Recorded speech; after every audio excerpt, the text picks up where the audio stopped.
Hey everyone, we're going to start in 5 minutes. This is just an announcement that we're going to start in 5 minutes. So it's a good time to go grab a quick little water or a little break before we start in 5 minutes.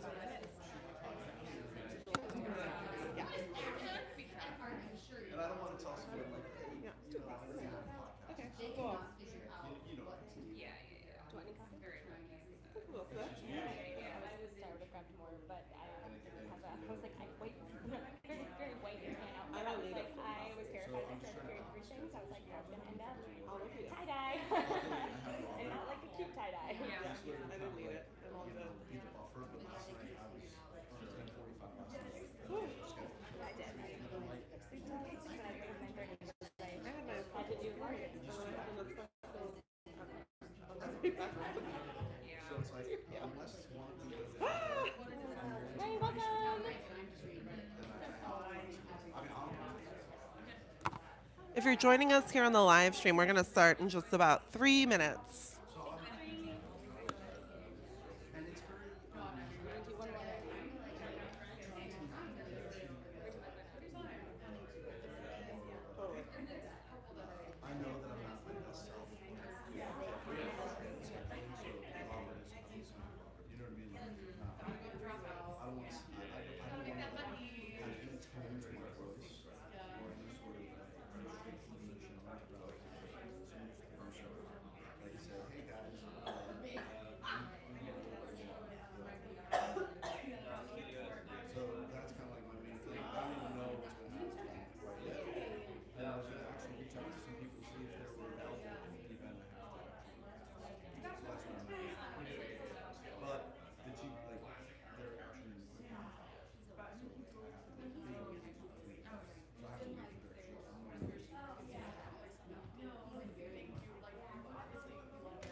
We're gonna get started in 2 minutes, y'all. But I have a question. Can I start it early and ask questions? Yes.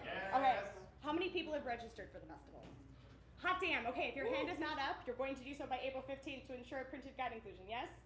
Yes. Registered. Yes. And then how many people have booked a venue? Okay, great. Yes. Perfect. Okay. Wonderful. You're all on time then. You're doing great.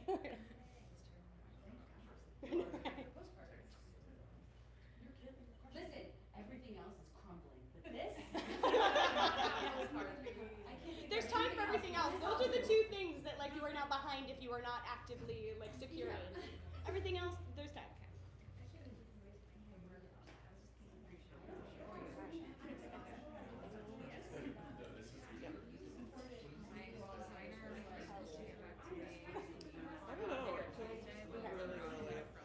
We have to hold these things, right? Yeah. Let's do it. Can we just get going? Yeah. Okay. Hello, official start now. Hi, everyone.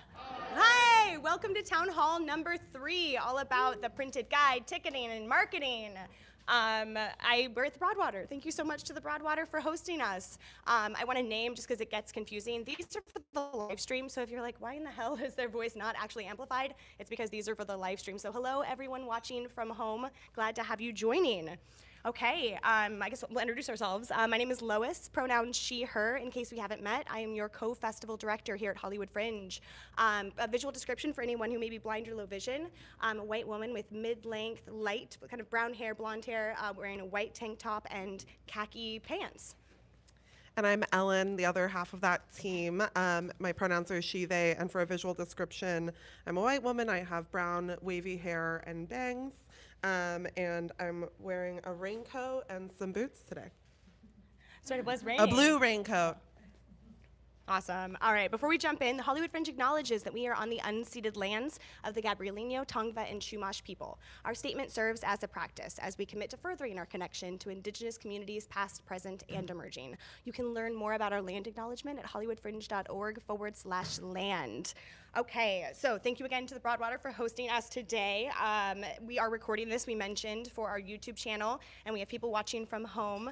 And know that Roddy, wonderful Roddy, wave for everyone here, Roddy, our programs director, is in the chat. So please jump your questions in there, and you'll have somebody actively working with you in that chat. Okay, a reminder that we do have interpreter services available for our workshops and town halls, but they must be requested. So if an ASL interpreter would be helpful to you, you can request that at support@hollywoodfringe.org. Just make sure you do so within 72 hours of that event so we can get that booked for you. Okay, today's agenda, we're going to be talking about upcoming dates, events, and deadlines. Deadlines are getting real now as we near our printed guide deadline, because the fun thing about print, those deadlines are very real for us, which means they are very real for you. We're going to talk about the proof and everything you need to know to make sure you are so happy with what gets into that printed guide. We're also going to talk about marketing and press, because now is the time to make sure you've created this beautiful show, where you're at least in the process of finishing that creation. Now you got to make sure there's butts in the seats to enjoy the beautiful thing that you've created. So we're going to talk about doing that. We're going to talk about ticketing and how ticketing works on the Hollywood Fringe website. And I'm going to mention just right out the gate, we have another town hall, number 4, coming up next month. That's when we're going to cover industry and awards and all of that. So I'm going to ask you to keep those questions to yourself for now, because I promise we're going to have a whole event to dive into that at the appropriate time. Okay, upcoming events, and this list is getting shorter and shorter. On the 10th, which is tomorrow, wait, what? That date didn't translate. Tomorrow, we have web sessions number 2. This is gonna be the session with me on Zoom, where we basically screen share everything that we're talking about today, so you can visualize how to do the ticketing, how to look at the guide proof. So if tech is not your thing, please join me tomorrow from 7 to 9 p.m. on Zoom, and I will walk you through every step of the process. And then on 4/20, we have How to Tech Your Fringe Show. This is going to be a great Zoom session with Roddy and several of our venue techs. This is to prepare you for Tech Week, which notably in the theater world is Hell Week, right? So we want to make sure you have all of the tools to go into that bright-eyed and bushy-tailed, ready for a great tech. And then we have festival expectations after that. That's going to be when we talk about June and all of the many opportunities and the community and the ways you can get involved and have a really full and successful Fringe experience. And then, of course, we have Town Hall number 4, where we talk about awards and industry and all of the things you want to make sure you take advantage of during your festival time. And you can find all of those events at hollywoodfringe.org/events. And from there, you can also add them to your calendar, which is super helpful. I know for us, we get lost in all of our events. So make sure you add that to your calendar. That way you don't have to keep checking that link. The events will automatically pop up for you. Reminder, you can check out any of the events you missed at our Hollywood Fringe YouTube channel, at Hollywood Fringe. Like I said, we're recording and live streaming now, and we have, honestly, 16 years worth of events. So if you really want to do a deep dive, listen to it in podcast form, we have that as well. I especially recommend it if this is your first town hall or first workshop you've attended. You've missed about 6. That would be really helpful to your journey. And again, we have a podcast, so like hop in on Spotify or any other podcast platform, and you can listen to our voices tell you all of the things you need to know about Fringe. Okay, and of course, your new best Fringe pal is support@hollywoodfringe.org. We want you to email. Please email us your questions. That makes us feel good, because that means you are setting yourself up for success. So that email is there for you. And if we haven't heard from you at least once, now's your time. Ask those questions. Hi, come on in. We also have, I just skipped ahead, I really did, yep. Office hours, let's go back to events. I got excited. But office hours, how many people have come to office hours so far? I love it. Okay, so everyone else, come to the party. Every Wednesday from 7 to 9 or 10, depending on the event, we are at a different bar in Hollywood, all together in community. Right now, there's about 120 different artists that come to those, and toward June, we end up closer to like 250, so it's a big-ass event. But it's a great chance to jump into community, start to market your show, ask staff questions. We are all there to help you through the process, and just get to know each other, because that's why you do a festival. At the end of the day, you can do theater any time of year, right? And you do a festival because you're not doing it alone. So come and get involved in community. All of those dates and locations are available at hollywoodfringe.org/events. And then naming to like 100 people, 200 people, that's a lot of people. And sometimes that is a little bit of an oversensory for some people. Know that we have community days if you're looking for a slightly more chill way to connect in community with your fellow fringers. We have 2 more coming up. They're once a month. We have a park day, so there's that low sensory, like a much chill, calmer environment. And then we have a walk at the Hollywood Reservoir. So just a nice, again, chill hang, but those are available at /events if you're looking for something a little less intense than office hours. Okay, now into the participant resources. I'm back on track, we're doing it. The Artist Hub. This is your how-to guide for everything producing at the Fringe. There is, I mean, a shit ton of articles on there, but it'll guide you through every step of the process. So how many people have seen the Artist Hub so far? Okay, okay, whew, I'm relieved. Great to hear it. If you haven't yet, there's a quick link at hollywoodfringe.org/participants. That'll take you right to that Artist Hub, and then it's broken into sections. There's literally an article about everything. So highly recommend that. Keep up to date on our blog. As we send newsletters, we are going to add the super important pieces into our blog. You can find that at hollywoodfringe.org/news. And all of these links are at the top right of the website as well on that front page. If it's important, it's going to be fairly easy to find on that front page. Okay, newsletters. If you are registered for the festival, that means you are getting participant newsletters. Those are super important, especially now. Like so far, it's been like, you know, some cute tips, some like articles that we want to share. Now it's getting real. With those deadlines coming up, that means we're going to be sending things that require action, that require a quick turnaround. And so make sure you are checking your participant newsletters. A great way to ensure you get those is by saving support@hollywoodfringe.org into your email contacts. That way we don't go to spam, and then we've sent a guide proof, and then 5 days after the deadline, you've gone, oh shit, my proof isn't correct, and now I can't do anything about it. So make sure you're checking those emails. Yep, I did that, perfect. And then again, if you need our help, we are here for the journey. Support@hollywoodfringe.org. This is your new best Fringe pal, I'm not kidding. Please take advantage of that email. We want to be there to help you. Okay, let's talk about community ethos and conduct. Hey, my turn. Before we go into this, I just want to take like a deep breath. That's a good idea. Lois just talked really fast. Every time. And I just want to remind you that literally everything we're saying on stage gets emailed to you. That's why it's so important to check your email. You don't need to write down the dates. You don't need to write down these things. We will email them to you. What you need to know is like the gist of what you're about to get into so that you can plan out the rest of your schedule accordingly. Yeah. It is a lot of information, but if you just spend a couple of hours a week on your Fringe journey in this month, you're gonna be okay. This is still, you're still kind of like getting into a chugga before you run, you know? And so don't burn out yet. And everything is going to be okay. And I feel like we should start this now, because I do talk really fast. I'm sorry, y'all. We started this a few years ago, and I think we bring it back. If I start to talk just too fast to be heard, start waving your hands in the air, and I will slow down. Sometimes I need that visual cue, so I will not take it personally. Please let me know. Thanks. Cool, yeah, and I probably won't talk fast. It's not really my problem. If I talk too much in a circle, and there's no point, then you can raise your hand. It's a fun game. So I'm not going to read this too closely, but I will be referencing it. And the first thing I want to talk to you about is our community ethos and our code of conduct.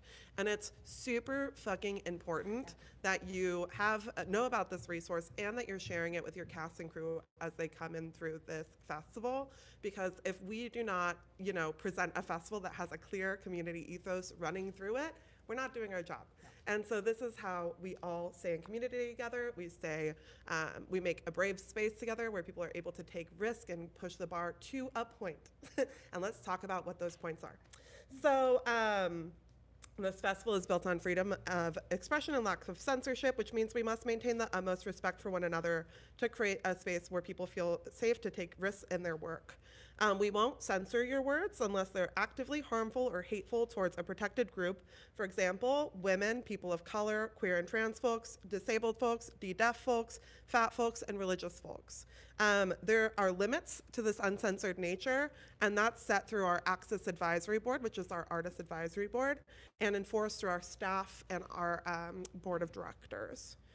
We have a very diverse community, one that often has more women and non-binary people producing than men, and we attempt to foster a community where those folks don't face the same gendered issues they typically face in a working environment. We're on a path to making this Fringe a more accessible space, which means we might use disability-related terms you're not used to, or an interpreter might block your view, or something just might not feel right to you, and you know what? That's okay. We can move a little bit. We can speak up for our own access needs that we might not know about until they present themselves, and we can let people advocate for themselves and have access within these rooms. Google those terms, move seats, we've got it. We are a space that is committed to anti-racism, not only through our words, but also through our actions. In many environments, people face microaggressions and racism on a daily basis. And at Fringe, we're actively working to keep those behaviors out of our spaces.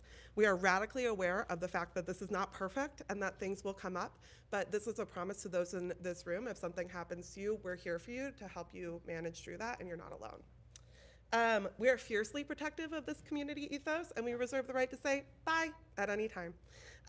This isn't to scare you, but to actually invite you to take a path with us to make this space a much more radically accessible space for all, so that we can all create work that is amazing. And we invite you to come join us on this journey. Yeah, because you deserve it, right? And I think our world is shit in a lot of ways, especially right now. There's so much going on, and we are fiercely protective in making sure that this is a space where you can refill your cup and not empty it. So do that for each other and for yourselves, and it makes for better art and better people and a better experience for everyone. So I'm going to go through what our code of conduct is. So I am going to read to make sure I hit the points. Sorry. Yes, thank you. Absolutely, absolutely.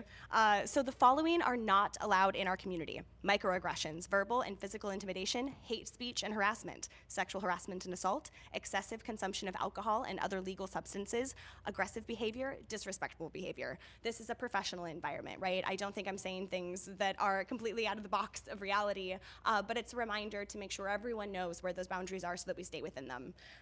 If you're navigating the festival, we ask that you be mindful of intention versus impact. We'll look at the impact of something, because the impact, even if not intended, can be harmful. And so we do look at impact within our festival.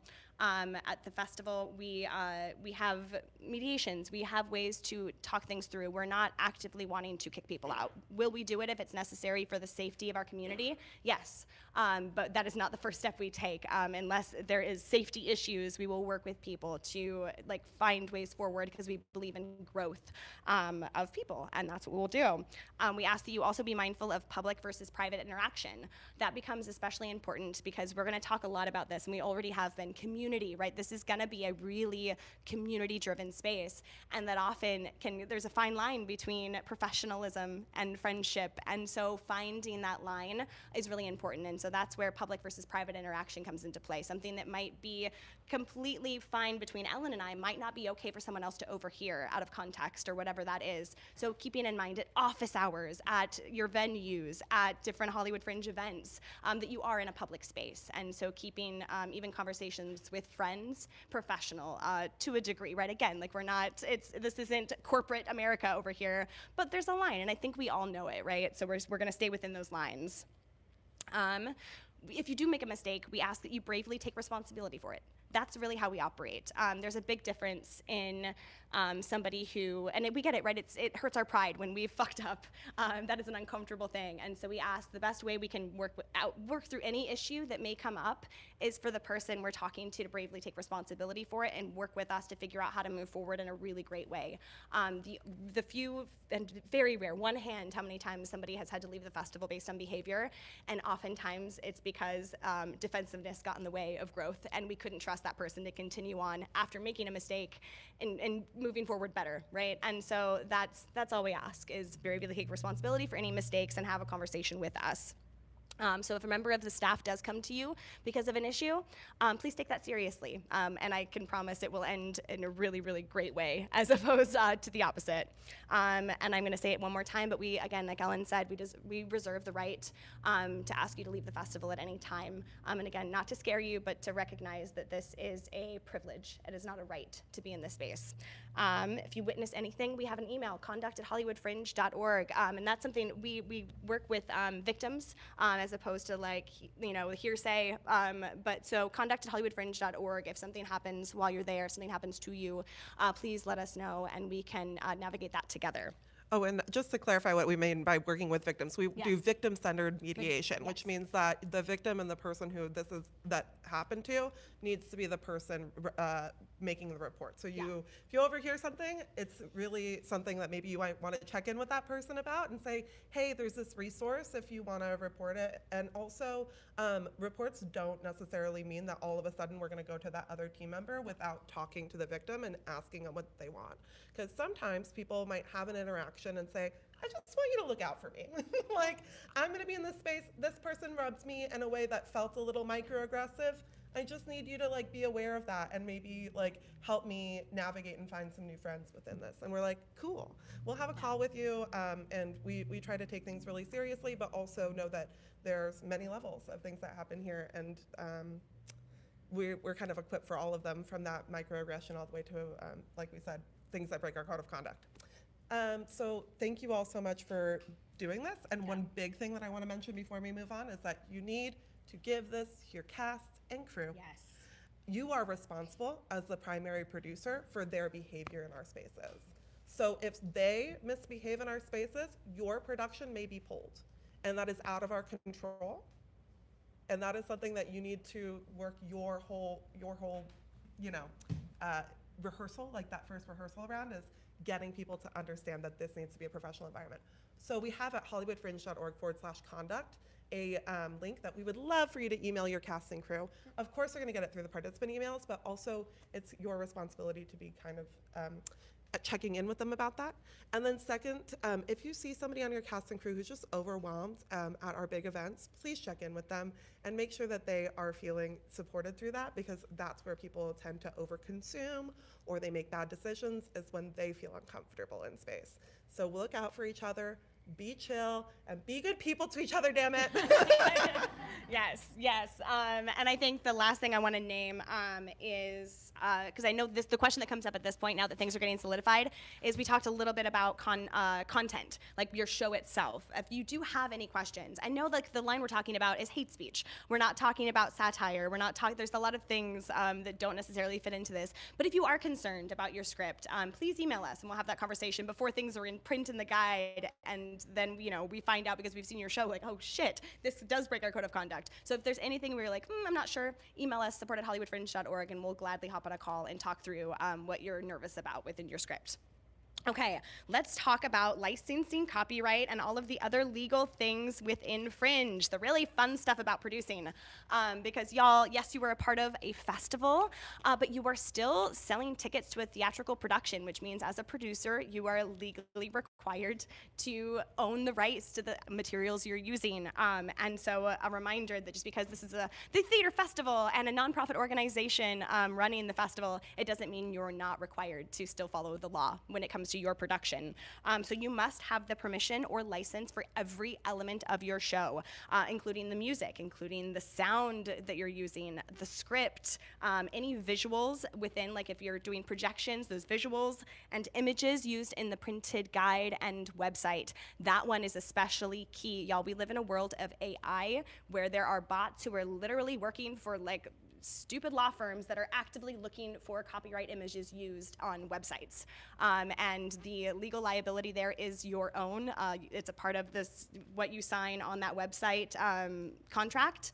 and it can happen at any time. It's 8 years from the time of discovery that you can come after for using an image that you do not own. So please take that seriously. Take a look at your images, and if you've grabbed something off of the internet, double check, reverse image search that to make sure that it is not owned by someone else.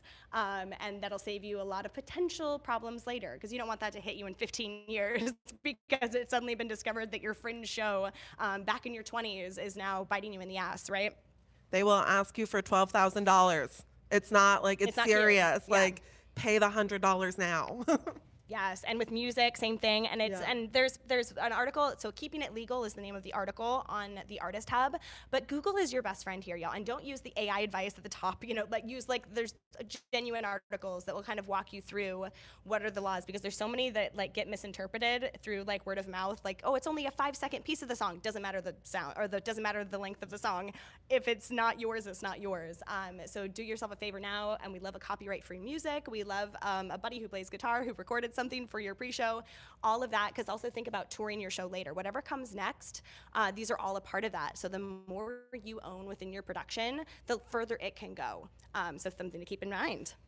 And if you're doing parody or something like that, maybe reach out to us at support and just check in, because I think that that's sometimes one of the biggest things is that parody is an argument in court. It is not the legal way for you to do things. And so you still are going to need to follow a lot of rules, even if you're making jokes, because if that IP gets mad, they're going to come after you. Yeah, there's nothing worse than, and it's happened, getting a cease and desist from a rather popular rock band because there is a parody at the Hollywood Fringe, and I have to pull everything even after they've paid the money. They're in print, and I have to now pull every bit of that show off of the online. So there's a better word for that. You know what I'm saying? So yeah, don't have that happen to you when you've already poured money into the production. Do it now. Cool. We are announcing that we moved our Fringe HQ, our Fringe Central this year. So in the past, it's been on Santa Monica Boulevard, it's been on Hollywood and Highland, and this year it's going to be in East Hollywood. Woo! On basically Melrose and Heliotrope. Part of the reason and the thought process there is there's not anything to eat or drink at there, and so it will be a respite in between shows. If you are going to see shows on the east side, there will now be a little location that is not doing shows that has open space for you to go and hang out in between shows. And second of all, it's closer to the zone of everything. So again, what our HQ is, it plays host to our in-person box office merch shop, the box shop we like to call it, and special events like our artists in industry events, some artist one-to-ones. So say you're stressed out during the festival and you just need some advice, we got you. We have a full day where we open it up and you can come in and talk to our staff about things. We'll have a beer and wine bar and a chill place for audiences and artists to hang out in between shows, especially because we're walking distance to those east side venues. So again, it'll be on Melrose and Heliotrope. The exact address will be put out in our announcement, but it'll be a little space. It's great. And that will be open June 4th through the 28th. June 4th through the 28th. We are not there now. We don't have a physical location for Fringe until June 4th. That doesn't exist. I say that because somebody will go there next week and go, where's Fringe? And we're not there yet. It will be open Wednesday through Sunday throughout previews through the festival, and opening on that Thursday that the festival previews began. And it will be open from 5 p.m. to 12 a.m. And then on Saturday and Sunday, it'll be open from 2 p.m. to 12 a.m. And it will be closed on Monday and Tuesday, but don't worry, we'll still be running our box office from home on those days. More info coming soon in your email in an easy copy and paste format. You'll see some cute pictures. It'll be great. Your Fringe button.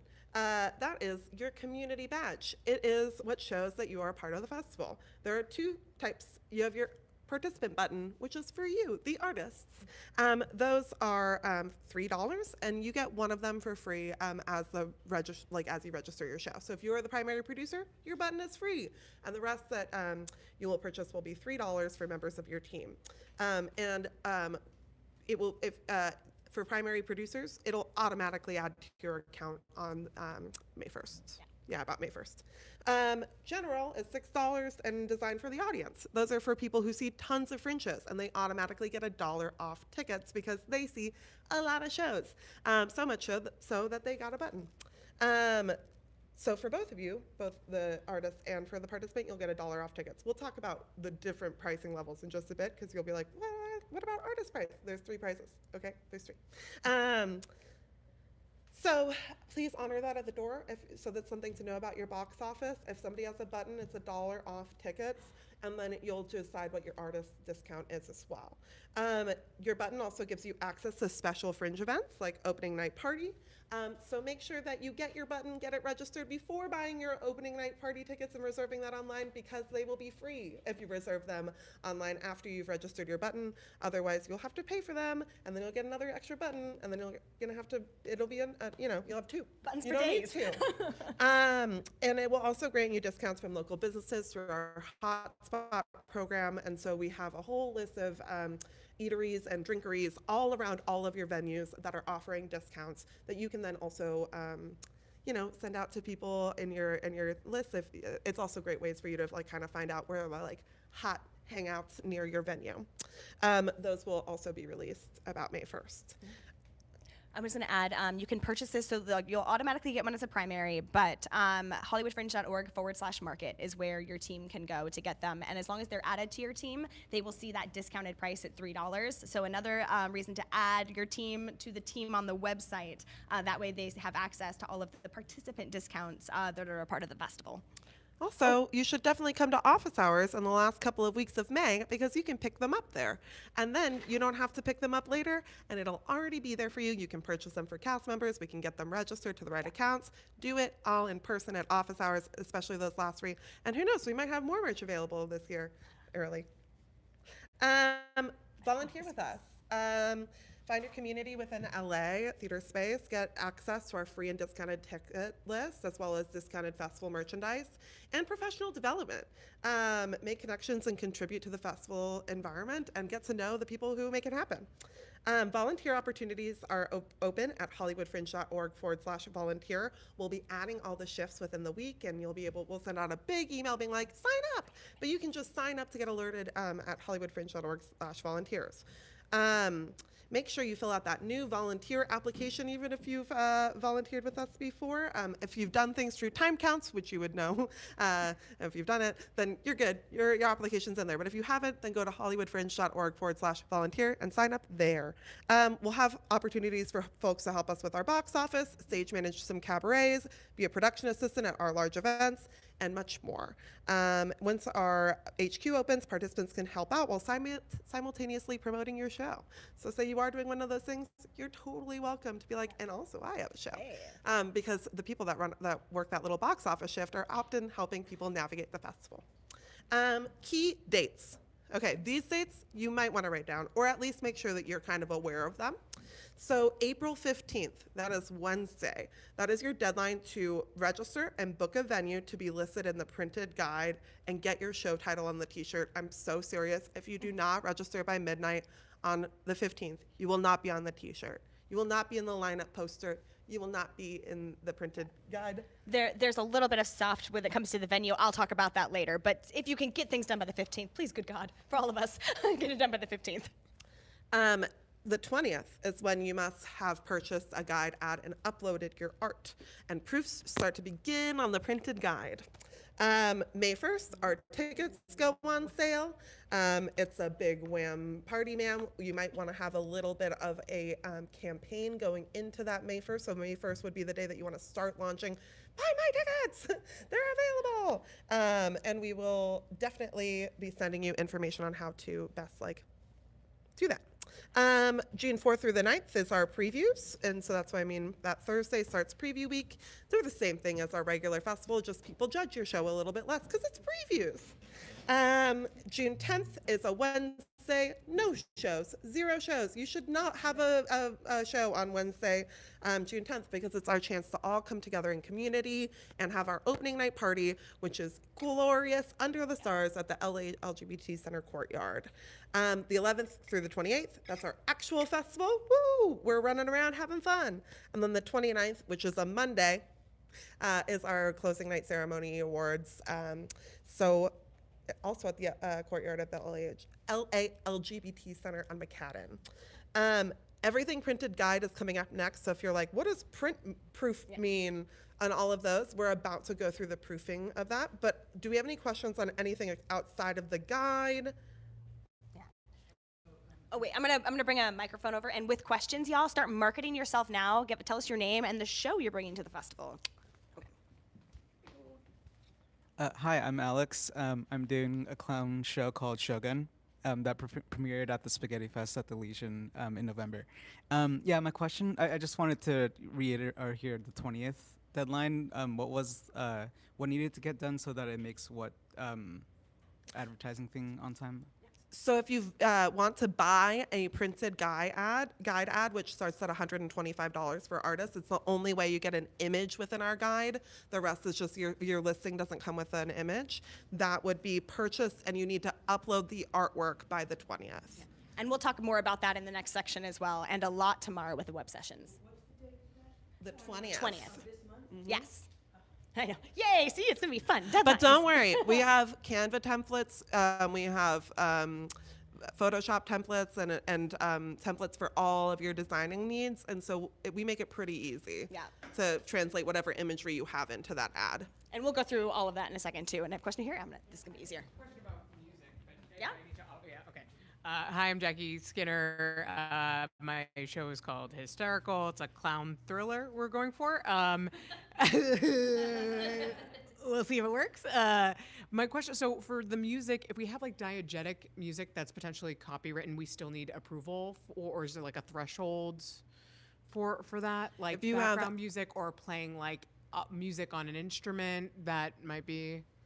Yeah. So everything. anything that becomes a part of the integrity of the show becomes something that you have to license. And then depending, like, licensing is very affordable for black box theater, to be honest. Like, it's really not as painful a process as you think. You just need to find out who has the license, and then you need to contact them, and they'll be able to help you.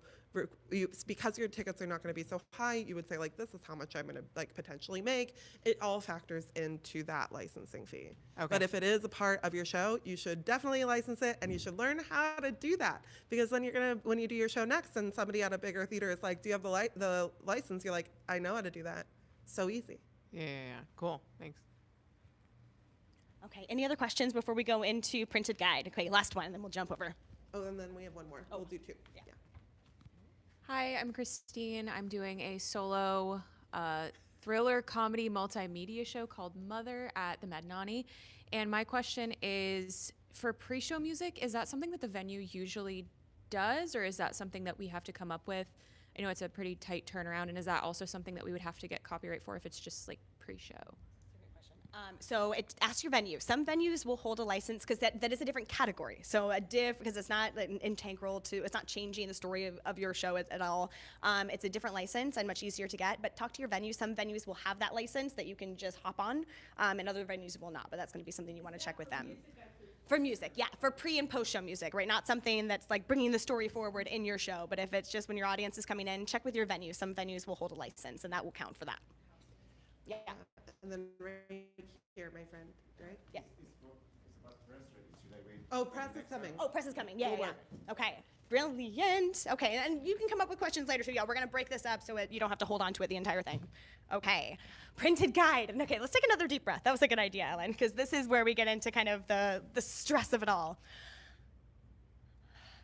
Also, we're talking about something that is very hard to visualize. Yes. And so don't worry if you're like, I don't know how to visualize this and I need help on the website. Come to our web sessions where we're screen sharing this whole process. And so if this is like overwhelming to you, that will also be recorded so you can watch that. Yeah. That's tomorrow. Tomorrow from 7 to 9 on Zoom. And I have been known at this particular web session to stay on until the bitter end. If we're there until 11 o'clock because there's questions, like, come at me. So please, if tech is not your thing, join me tomorrow and we will get through it. So let's talk printed guide. The printed guide is... it's gonna be similar to this. It's over 100 pages of Fringe. It'll have your listing. That does not include a visual. Uh, yeah. Ooh, Dana White over here. Okay. But it is a listing that does not include a visual, and that is included in your registration. It'll also include the daily schedule. If you want to flip to the back, that is the whole shebang from start to. Yeah. Wow. Right. Like it is. Every day. And I can't tell you, there are some loyal audience members who, I mean, they would be lost without this. They email us starting May 1st. When is the guide going to be ready? And they will come to Fringe HQ and highlight and work with, like, they'll buy 100 tickets as we go through their highlights to find the shows. So this is the reason you want to work on making sure that venue is booked, because if you do not have a location or performances, you can't go in the guide. We're not going to know where to send people. We print 2,500 copies and distribute these all over Los Angeles. So this is marketing that you don't have to worry about. We handle getting it out there. It'll be at every venue. It'll be at coffee shops, bars, restaurants, hotels. It's everywhere. You can still participate if you do not make it into print. That is allowed and absolutely okay. It happens every year, but why not get that free marketing? It's included in the registration cost. So if you can make the deadlines, make sure you do that. So to guarantee your show will be listed in the guide, here's all of the fun things. You have to have registered for HFF26 and paid that registration fee, right? That means add that project and pay the fee. You have to have booked a venue and you have to have accepted the deal. So a part of how that works is once you're contracted with a venue, you've been talking to Broadwater, which is where we are now, right? And they've sent you a contract, they've entered your dates into the website. At that point, a deal gets sent to you as the participant so that you can look over those dates and go, hell yeah, that's exactly what we agreed to, confirm it, and now it's ready for print. All of that has to happen. So if you are still talking to venues, know that it's not like you can book a venue, 30 minutes before the deadline and trust that they're gonna just be able to, whack that out really quickly. So make sure you are thinking ahead. So once you've done all of that, that means you are good to go and you can start double checking your proof. So let's talk about how you double check your proof. Right now, on your project page, if you go to the admin tab, there is a guide proof tab below that. That is going to be your home base for the next 15 days. I want you to all find that page and look that over. If you're looking at your digital proof and are happy with it, then you are going to be so solid. You are going to save yourself hours of work later because you know that you are happy with everything in that. Sorry. So really quick, we'll get questions at the end because I have a lot to talk about. Am I talking too fast? Oh, sorry. No, you're good. Thank you. You could just repeat the last couple sentences. Yes, absolutely. Sorry. No, you're so good.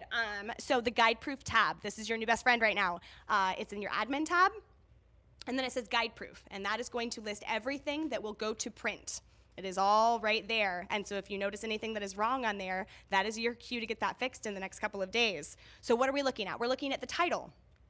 I know it's shocking, but some people decide to change their title or realize, whoo, there's a weird quote in there. This is the time to make sure your title is right. Company, this is a question that comes up.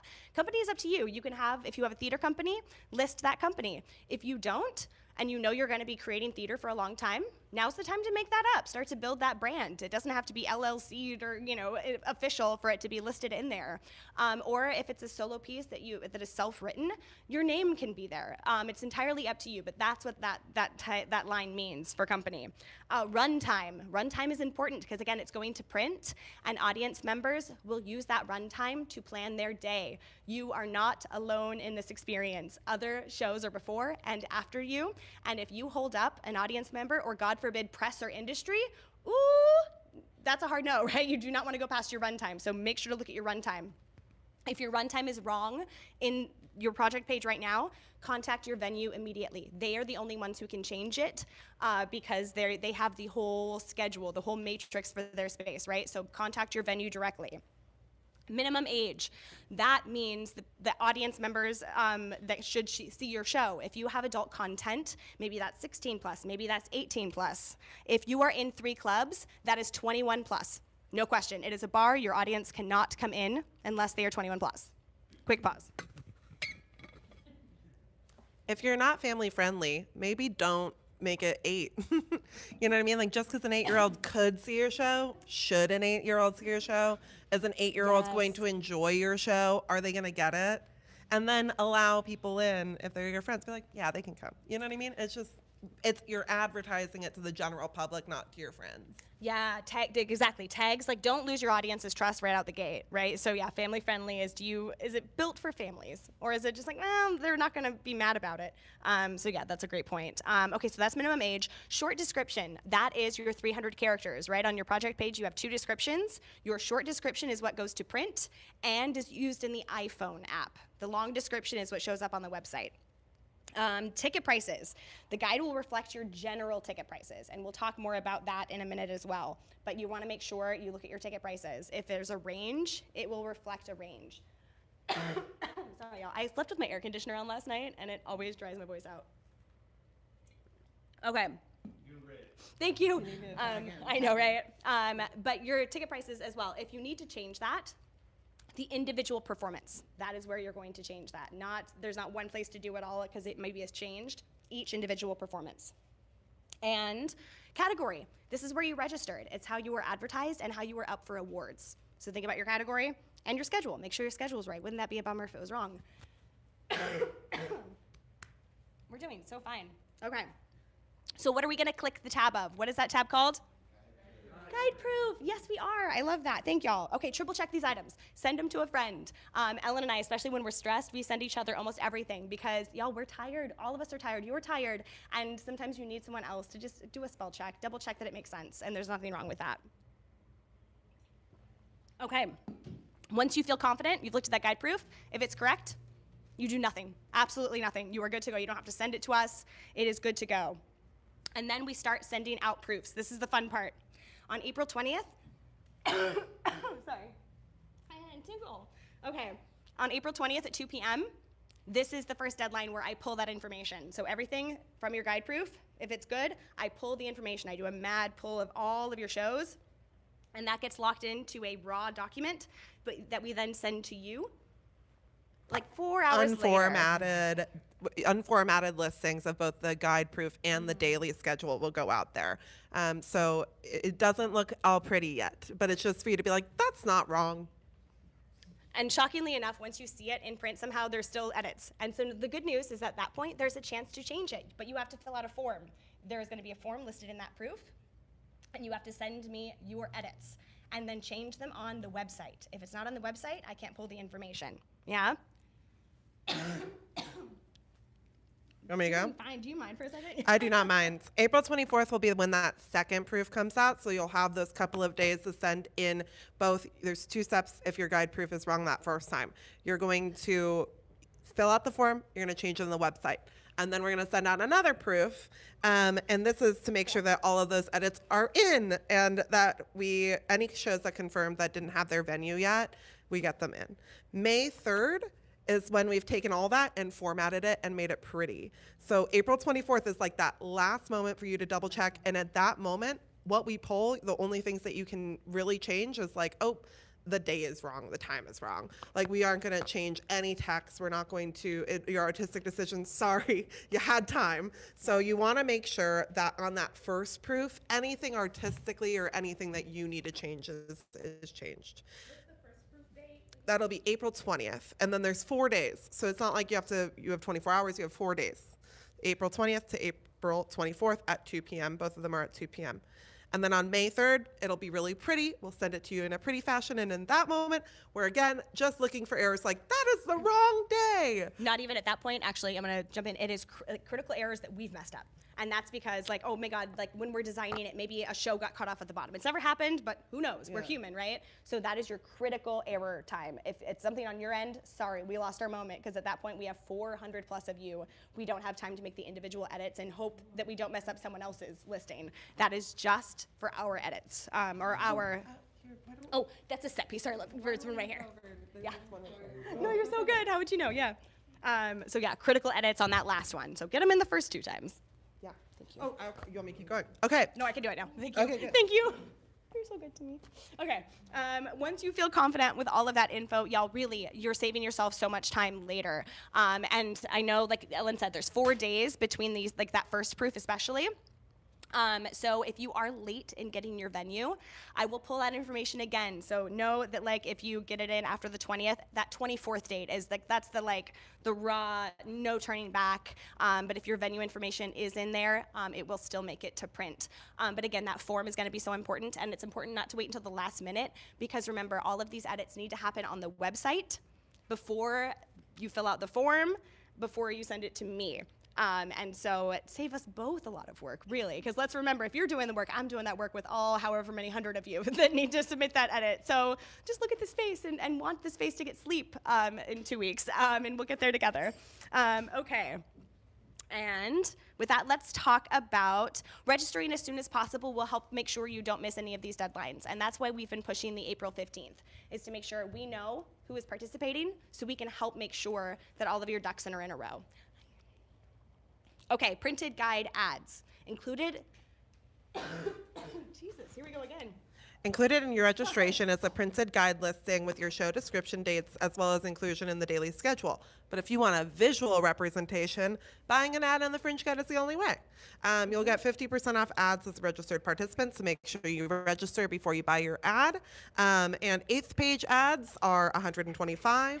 Quarter page ads are $250, half page ads are $500, and full page ads are $1,000. Those are the participant prices. So from anything from $125 to if you want that full page, it is $1,000 because that is basically the cost to print that page. You guys, it's very expensive. The reason that we do guide ads, it pays for itself. It is a very, very, very expensive print. So you visit the Hollywood Fringe Market to purchase a printed guide ad at hollywoodfringe.org/ads to review the specs and even download templates for Photoshop and Canva.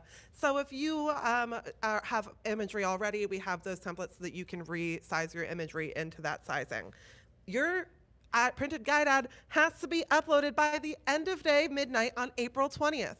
We need that visual, baby. Not just buying it, you need to buy it and have the visual uploaded by the 20th. That deadline is the 20th of April.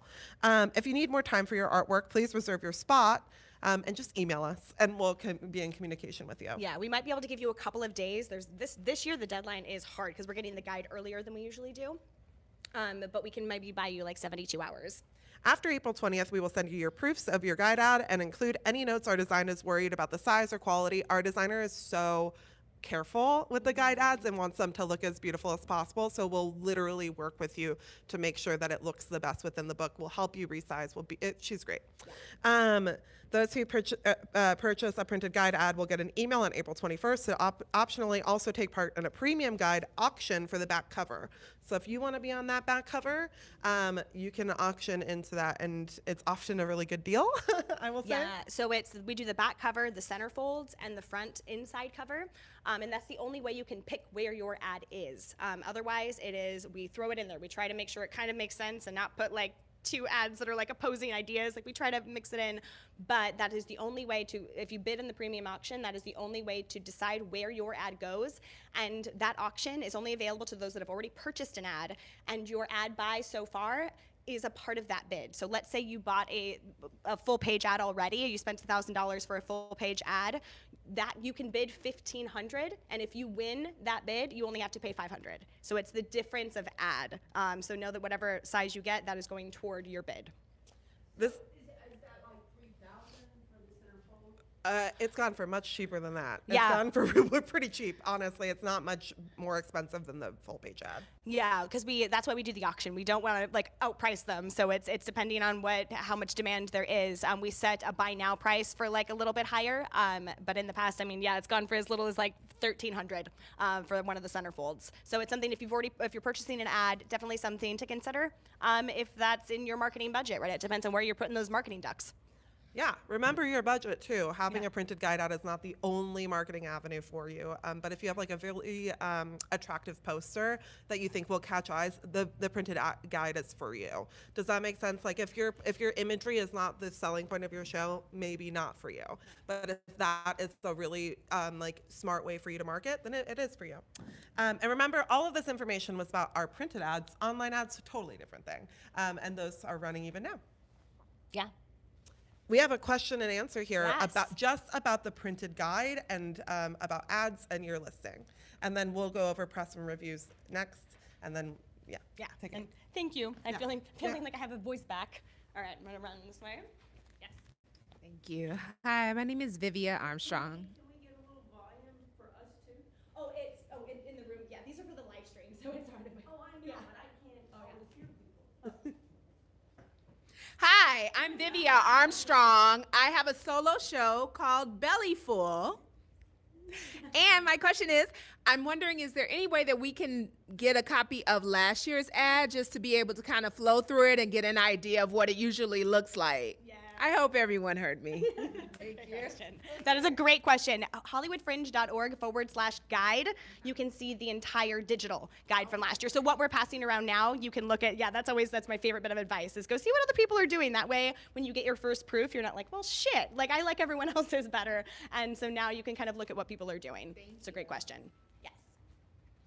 Hi, my name is Vince. I am the playwright of a show and director of a show called Pit of Hope that will be done here at the Broadwater Second Stage.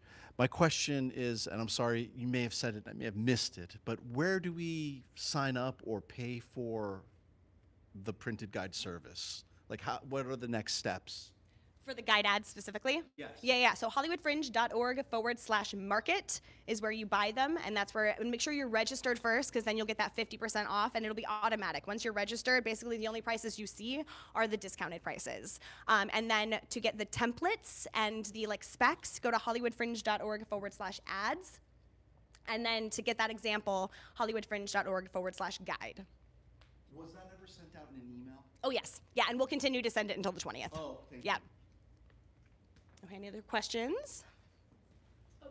Yeah. Can two people be an administrator on the site for a show? Whoops, sorry.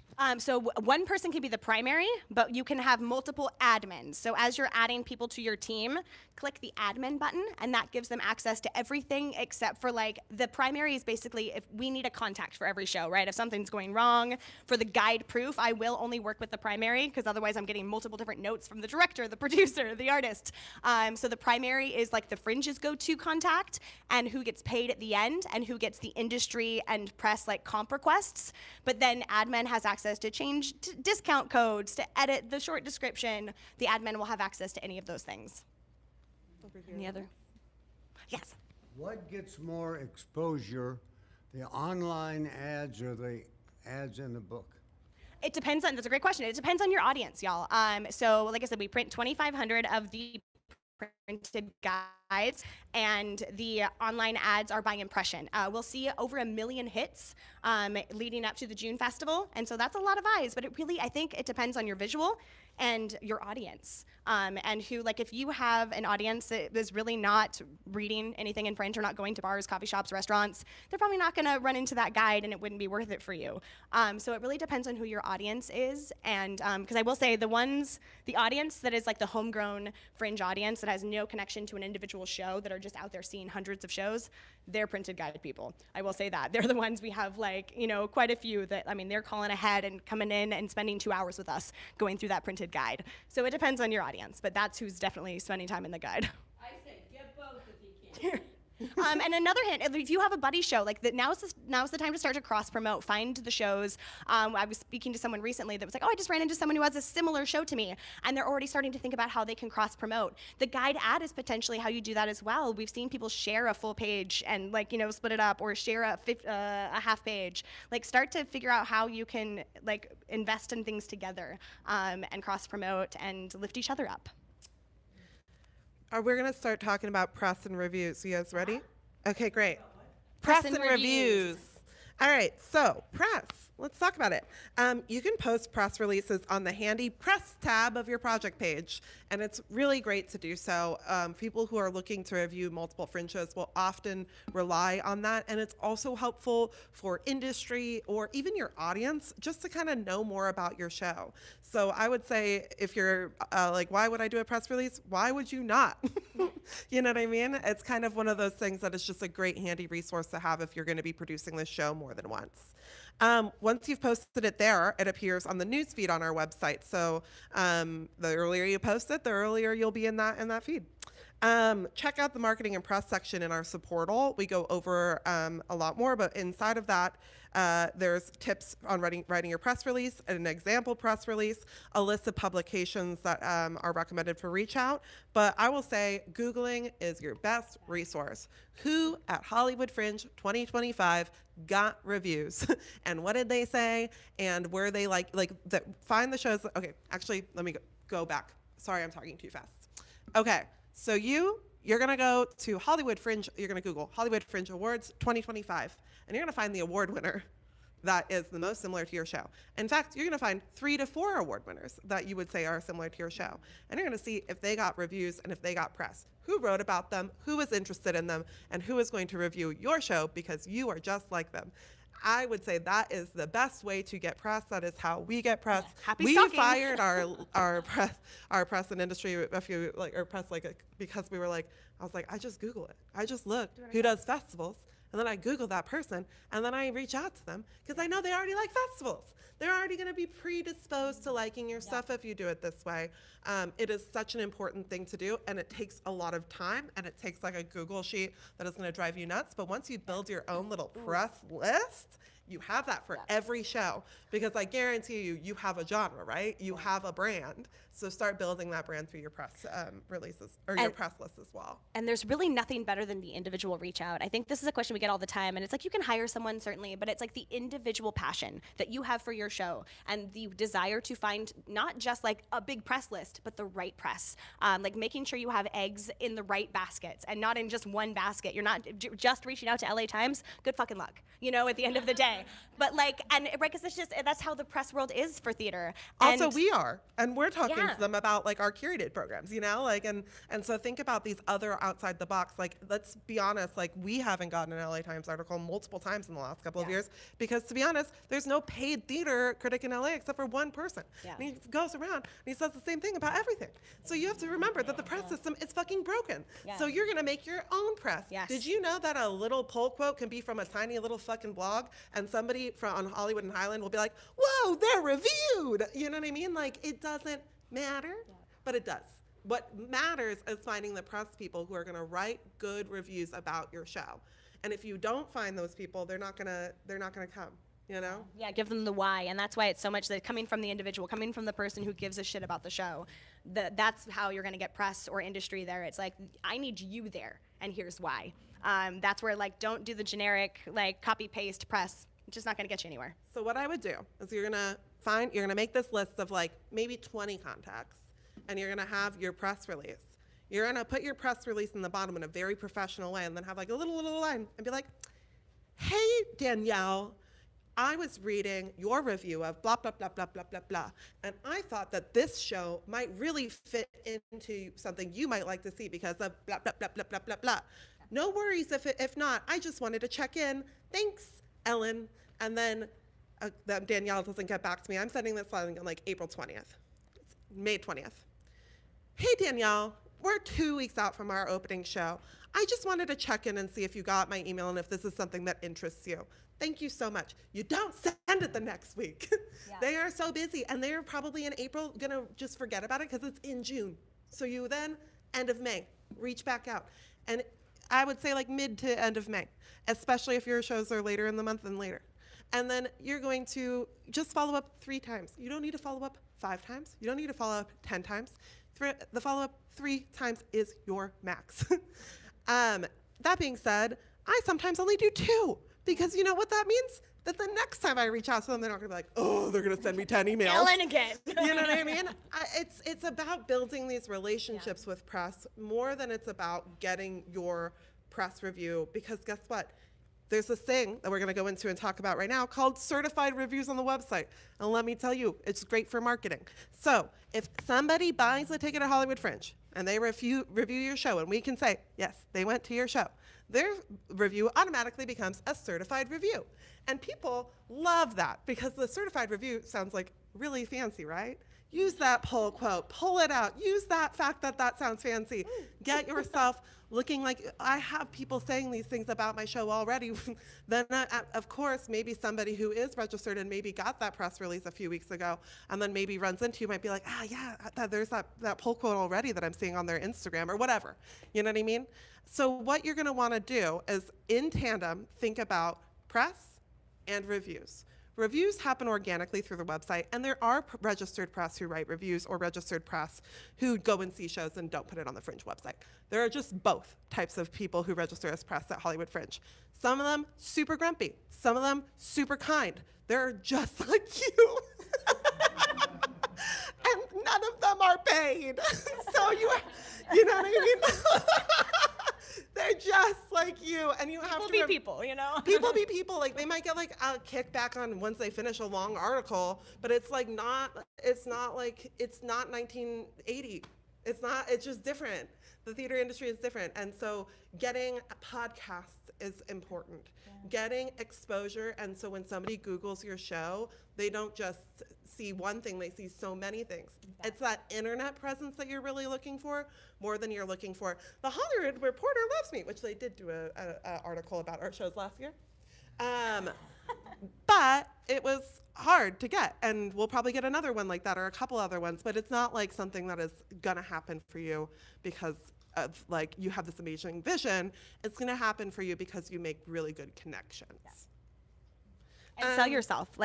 You are your own best advocate, and you have to go into every ask with that energy. Is you have the best goddamn show that anyone could ever have, and you have to go in with that confidence when you're making these asks. So when somebody buys a ticket to Hollywood Fringe, they get their ticket, and then when they see the show, we're like, hey, leave them a review. We send out I think it's like 5 minutes after the show starts, we send them an email that's like, hey, did you like the show? Leave them a review. And then at the end of the show, you're gonna be like, hey guys, thanks for seeing my show. What helps me the most, especially in these previews, is you reviewing my show. Please do it. Here's the QR code to do so, whatever, I don't know. Like, Check your inbox, you just got an email with the link. Exactly, that's probably easier and less work. You should do that. But what you need to do is let them know about it, and then you actually have the option, and if you've never done this before, come to that little web session, but you can message your patrons and be like, hey guys, thanks for coming to the show. Like I said, leaving a review is the best way that you can help me through my Hollywood Fringe experience. I love you, bye. And so that's how you'd get reviews. You can turn your reviews off and you can turn them on, but we won't delete the review if it's bad. We will delete hate speech, but that is the only way that we'll step in, and that's we've had like one instance of an issue, and boom, gone. But other than that, like, sorry, if it's bad, it's bad. That's just, and just get more reviews. Yeah. Because then it's just one bad review in the middle of all of yours. Like, one thing that people always forget is like, people will be like, I went to Edinburgh and I got like 1s, 3s, and 5-star reviews. So like, if your show is not for that person, that doesn't mean that your show is shit. It means that your show is not for that person. And get more people and more feedback, so that if you're only getting 1s, then you can be like, damn it, it's my fault. Yeah. You know what I mean? The more feedback you can get, the better. Yeah, and with reviews, so it's rare, like Ellen said, but it's hate speech, it's personal attack if it's something personal in nature, not about your work, not about the show, but about a person on the stage or a misgendering are the 3 things that we will delete a review for those things. Okay, I'm gonna go we're gonna through do questions more. at the I'm end. gonna go through a couple more like points about marketing, and then we're gonna have a whole Q&A about marketing and press. So, Fringe Friend marketing. If you want to work with us and how we like our funnels for marketing your show. 1, you can sponsor a drink at the opening night party. That is done by auction in the first week of May. It's usually a pretty cheap way of you being able to have a specialty drink at our opening night party, which has 800 plus people there. And it's just a great way to advertise your show, especially if your show fits the theme. You know what I mean? Like, I think like people who do this, sometimes I'm like, why? Your show has nothing to do with drinking, nor is it fun sounding. This does not sound good. You know, this is not going to be a good advertisement for your show. So think about it. Like, if you're being advertised by a drink, does that make sense in the world of your show? And if so, this is for you. And there's 4 slots for that, so it's only available for 4 people, and it's the only cocktail that we do that isn't just like mixed like gin and tonic. Another reason to check your participant emails. That will go out, like I said, it'll be the first week of May, but if you got to check those emails because that opportunity is going to be quick and there's only 4 spots. And Lois builds it with you. It's usually like really delicious. Like, I don't know, if you're like, I love lavender and lime, we're usually like, okay, we can figure something out, you know? So you can do Fringe Cabaret on the road. New this year. Woo! So instead of the Fringe Cabarets that happened at our space, we are actually taking Fringe Cabaret on the road. What Fringe Cabaret is it's about 5 to 10 acts that are like 3 to 4 or 5 minute snippets of shows that are just doing a little kind of like a busking set. You have one sound cue and maybe a mic that you're just kind of previewing a little bit of your work for an audience that might come buy tickets to your show. It's a great way for you to get kind of to know your fellow Fringe participants in that day and also advertise your show. And we will have information about how to sign up for that in about 2 weeks. Fringe Lightning Round. Fringe Lightning Round is when you're going to come to our HQ space. We're going to ask you to say one sentence about your show. We're going to cut it together into these little Instagram reels that go through and run throughout the festival, where we have all these shows that talk about their show. Fringe Runway. Do you have really great costumes? Come do Fringe Runway. Fringe Runway is the last office hours of the season. It's a big raucous party at St. Felix. We have a runway where your costume gets to walk down the runway. You pick the song. The top 3 costumes get a little award. It's fun. You can create a discount. I'm going on to the next thing.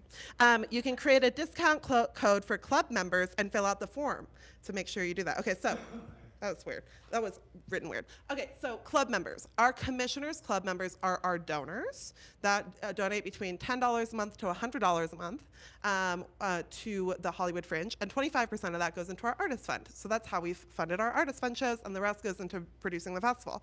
If they are our people who fucking love Fringe, like they see a lot of shows.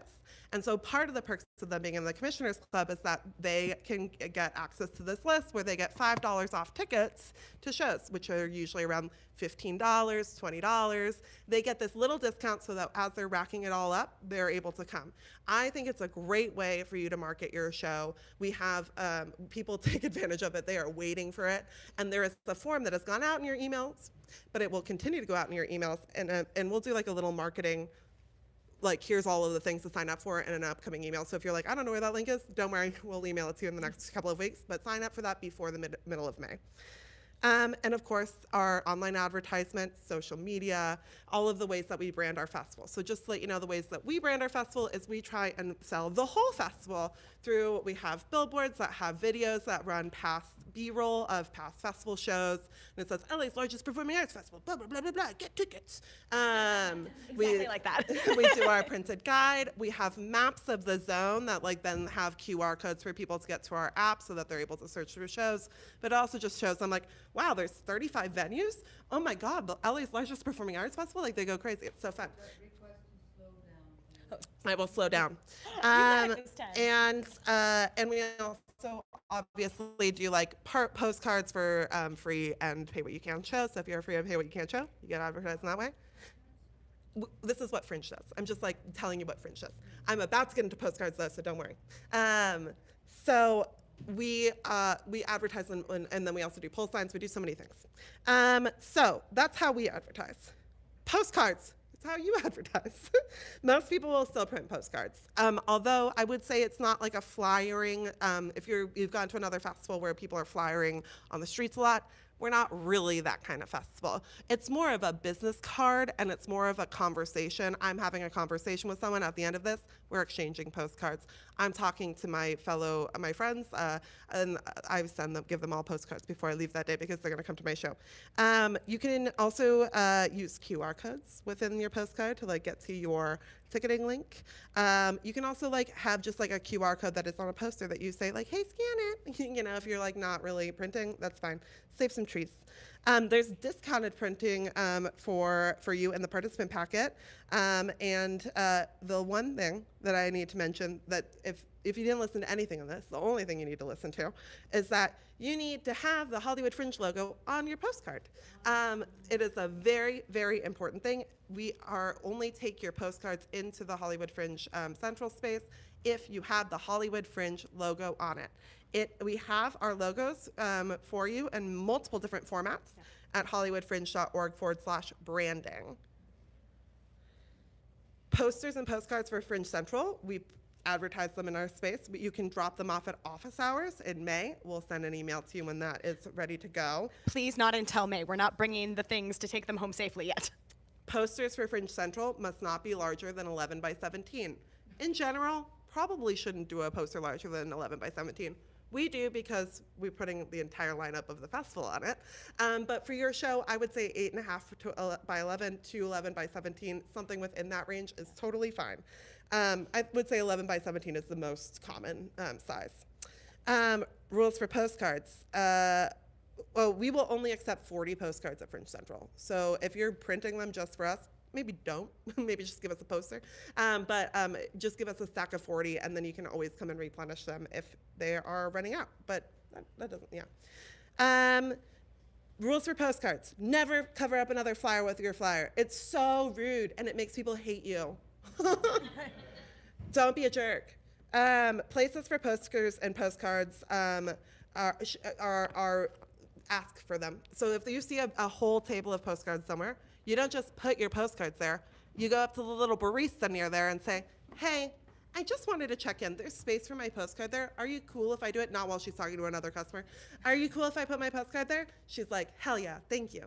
Or maybe, no, it's for this type of person only. And you follow those rules and you'll be fine. Do not put posters up where you don't have permission to. It's so important. And your venue might be a great place for you to leave your postcards. Most of your venues will have space for that if they have more than like 15 shows. Yeah. I'm going to add, if you're bringing your postcards to office hours, which is what most people do, they're starting to bring their printed postcards to office hours, please, good God, clean them up before you leave. The amount of office hours, it's a waste of your money, right? If you're just leaving postcards on tables, that gets thrown in the garbage at the end of the day. And also, you have Roddy, myself, and Ellen cleaning up your postcards. So please, if you're at office hours, do not just leave them on every table and then walk away. Thanks. Social media. Follow us at Hollywood Fringe. Use the hashtag HFF26. I swear, we're going to make hashtags come back, you guys. But it's also like the only way that we're able to like really, truly see all of our marketing in one place is by all of us using the hashtag HFF26 when posting about your show. And post in the community Facebook group. It's on there's a couple of Facebook groups that are, and we run one as well. And the links to those are all in the artist hub. So I'm going to let you find them. Tag Hollywood Fringe whenever possible, and your posts may be shared. Here's some tips on how to get shared. Live stories from promotional events leading up to the festival really help, like office hours, workshops. Make them pretty, make them interesting. Maybe we'll repost them. We don't have a full-time social media manager, by the way. It's run by us and Jeanette. And if we do not reply, it's not personal. Also, if for social media marketing, here are the couple of best tips from our social media guru. I don't know why it says that. I don't love that. From the social media head, here are some best tips. Your best tips: etiquette. Don't spam. If you spam post, it's really exhausting. That being said, post more than once a day if you want to get noticed. So that means that you should have multiple streams of how you're taking, of what kind of content you're posting. You should not only be posting your poster on social media. If you have like a specific way that you run your social media and it's good for you, good, you do that. But this is for people who are building a social media presence.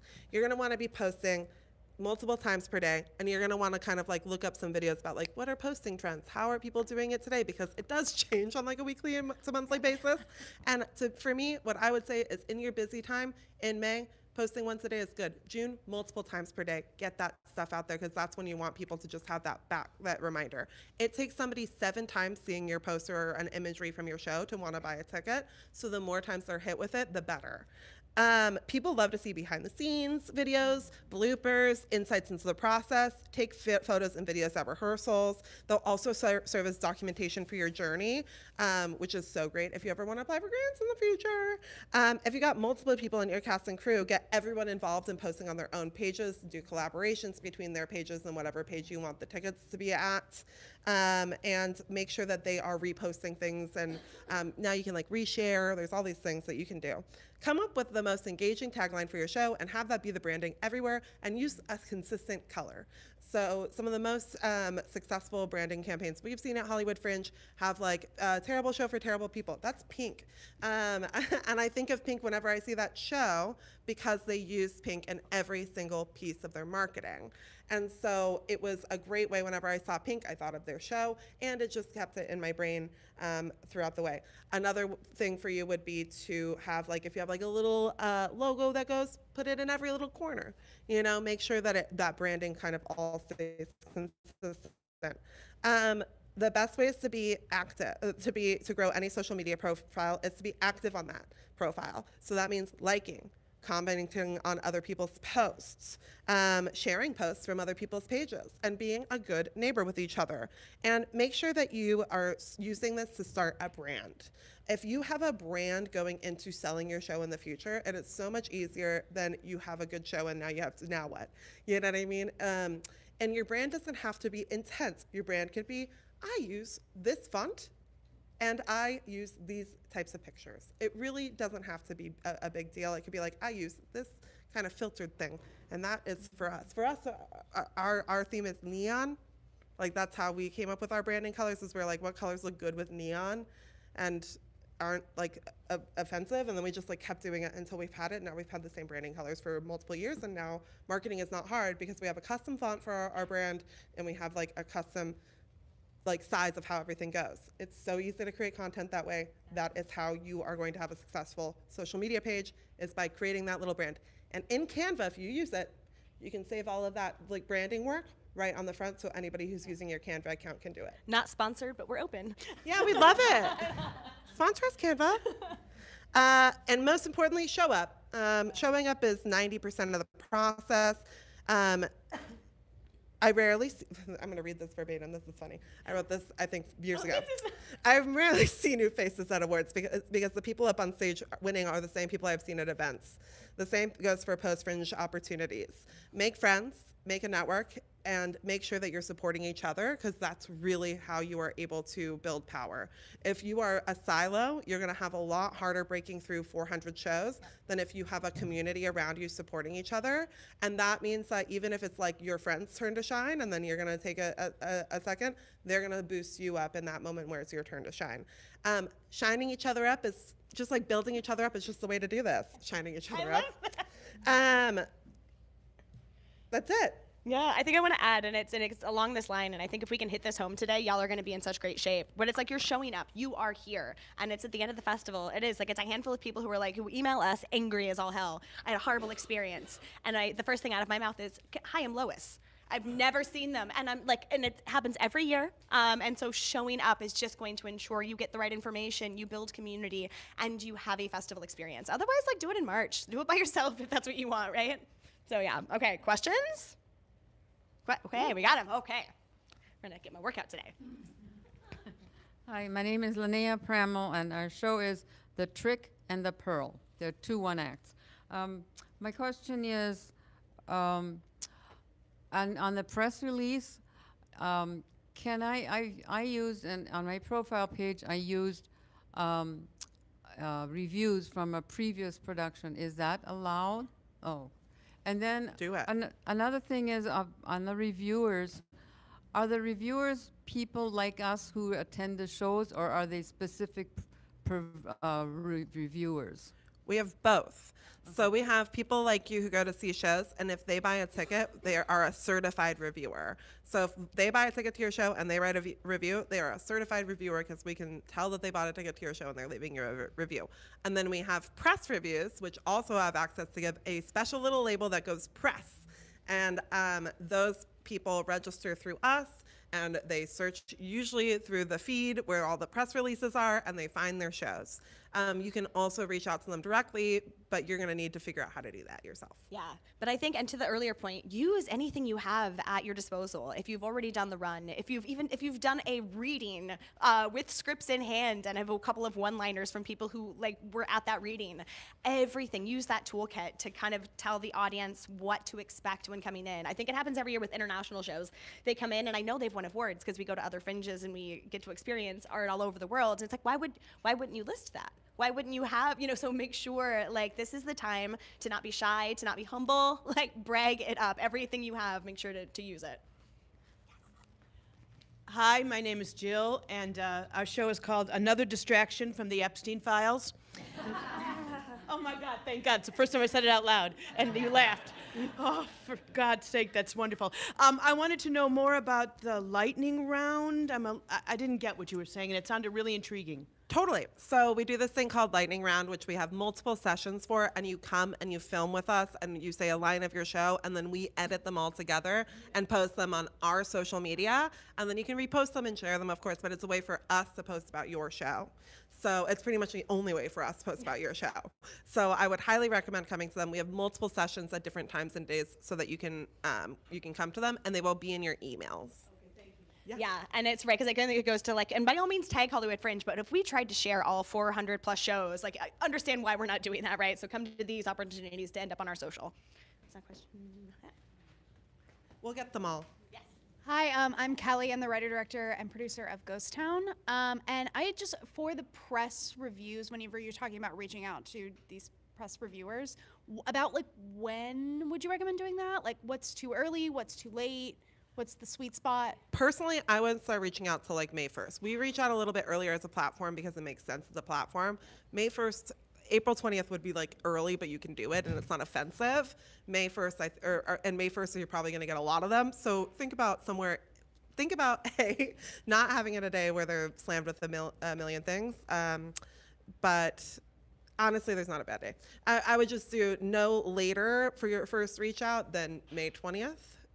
So again, there's a long range of times within there. Some press people are the type of people, like my husband's a writer, so this is how I know. He's the type of person who will not read it. He will not read the press release until like 2 days before and be like, I can go now. Because there's so many offers that they get from so many different things, and being press in LA is like so small, like that, they might wait for a second to see like if the Amundsen is giving them comps to opening night party or something. So what I would do is, be patient with it. Early is not a bad thing, but the more important thing is you're going to want to, in that May 20th, to right before your first preview, re-hit them up. Yeah. Or maybe for the first time, hit them up if it's also organic and fine. Hi, I'm Jessica Glassberg. I am producing my husband's one-man show. His name is Derek Heron. You don't know him. It's fine. It's called I Suck, a vampire comedy, not autobiographical. It asks the question, what good is eternal life if you're not really living? So my question is about the emails. I have not gotten any, and they haven't been in spam. When was the last time they were sent so that I can just check Roddy on is that? going to find that answer. Thank you. And I'll give it to you in a few seconds. Yeah. And you've registered the project? Registered, my venue confirmed. And you're the primary producer? And I'm the primary producer. Yeah, like, let's support at HollywoodFringe.org is the email, but Roddy will look at. It came like a month ago. No, last it was a week. couple of days ago. Yeah. Yeah. Okay. Why don't you come up to us afterwards and we can check for you in MailChimp. Yeah, and we can also check in the project page. It might be listed wrong in the project page itself. Yeah. Yes. Hi, this might be more of a marketing question. Also, hi, my name's Louisa Bra. I'm the producer and director of Slumber Party. It's about 3 teen girls who try to perform a spell to get their favorite boy band member to fall in love with them. It's got some witchcraft, it's a little violent, and it ends up becoming a queer coming-of-age story. My question was, I don't know if maybe I missed this, and I couldn't seem to find it in the back end. Is there a way I could change my project pages / or is that locked? That is locked, unfortunately. But a recommendation, and I think we'll talk about it in ticketing as well. Like, you can always do like a bit.ly or like there's different sites where you can change, like, give yourself an additional like /. But they are locked because at this point we have hundreds of thousands of shows that are listed on our website. So the fun thing too about your internet track is we won't delete your project after the festival. That will always live there. So that'll build your portfolio when you apply to a curated situation or another opportunity. Hollywood Fringe project page will still be listed. So yeah, it is stuck there. Yes. Hi everyone, my name is Christina Miller-Weston. I'm the producer of this gentleman's show called The Men Who Drew the Universe. And if you want an example of what the QR code situation looks like on a postcard, there you are. So my question, because you had briefly mentioned this off the cuff earlier, about the primary person would be getting the press inquiries. So you have mentioned that you invite press to the Fringe Festival. Is it then that they go through the website, they find something that intrigues them, and they reach out to you, and then you reach out to us? What is that process? Yeah, no, that's a great question, and we'll go over this in Town Hall number 4 more as well. But basically, we're registering. I'm in a weird spot. We're registering press, and they at that point now have access to the website as press, which means they can directly contact you. We try to make it really easy because we want the autonomy to be yours. You have the autonomy to say no, thank you, no comps for you, and that goes for industry, press, anyone. But we give kind of that direct access through the website for them to either message you and ask, or just directly request. And so it'll be important to check your emails as the primary producer once tickets go on sale, because you will get those emails that say, so-and-so has requested a comp or 2 comps to X performance. Click here to approve, or you don't. It's up to you. Right. Yeah. Okay, great. That's a great And question. 90% of them will just request tickets, if I'm being honest. They're not going to reach out to you. They will probably just request tickets once they get that access. 100%. Hi, my name is Kara Myers. My show is called Show Me Your Dick, A Lifetime of Dating in a Larger Body, about how I've gotten more unsolicited dick pics than anybody I know. I know. Thank you. It's so fun being me. This is my first Fringe, so I'm so sorry if this is a dumb question, but how important is it to get press? How much time should I actually be spending on that aspect of marketing?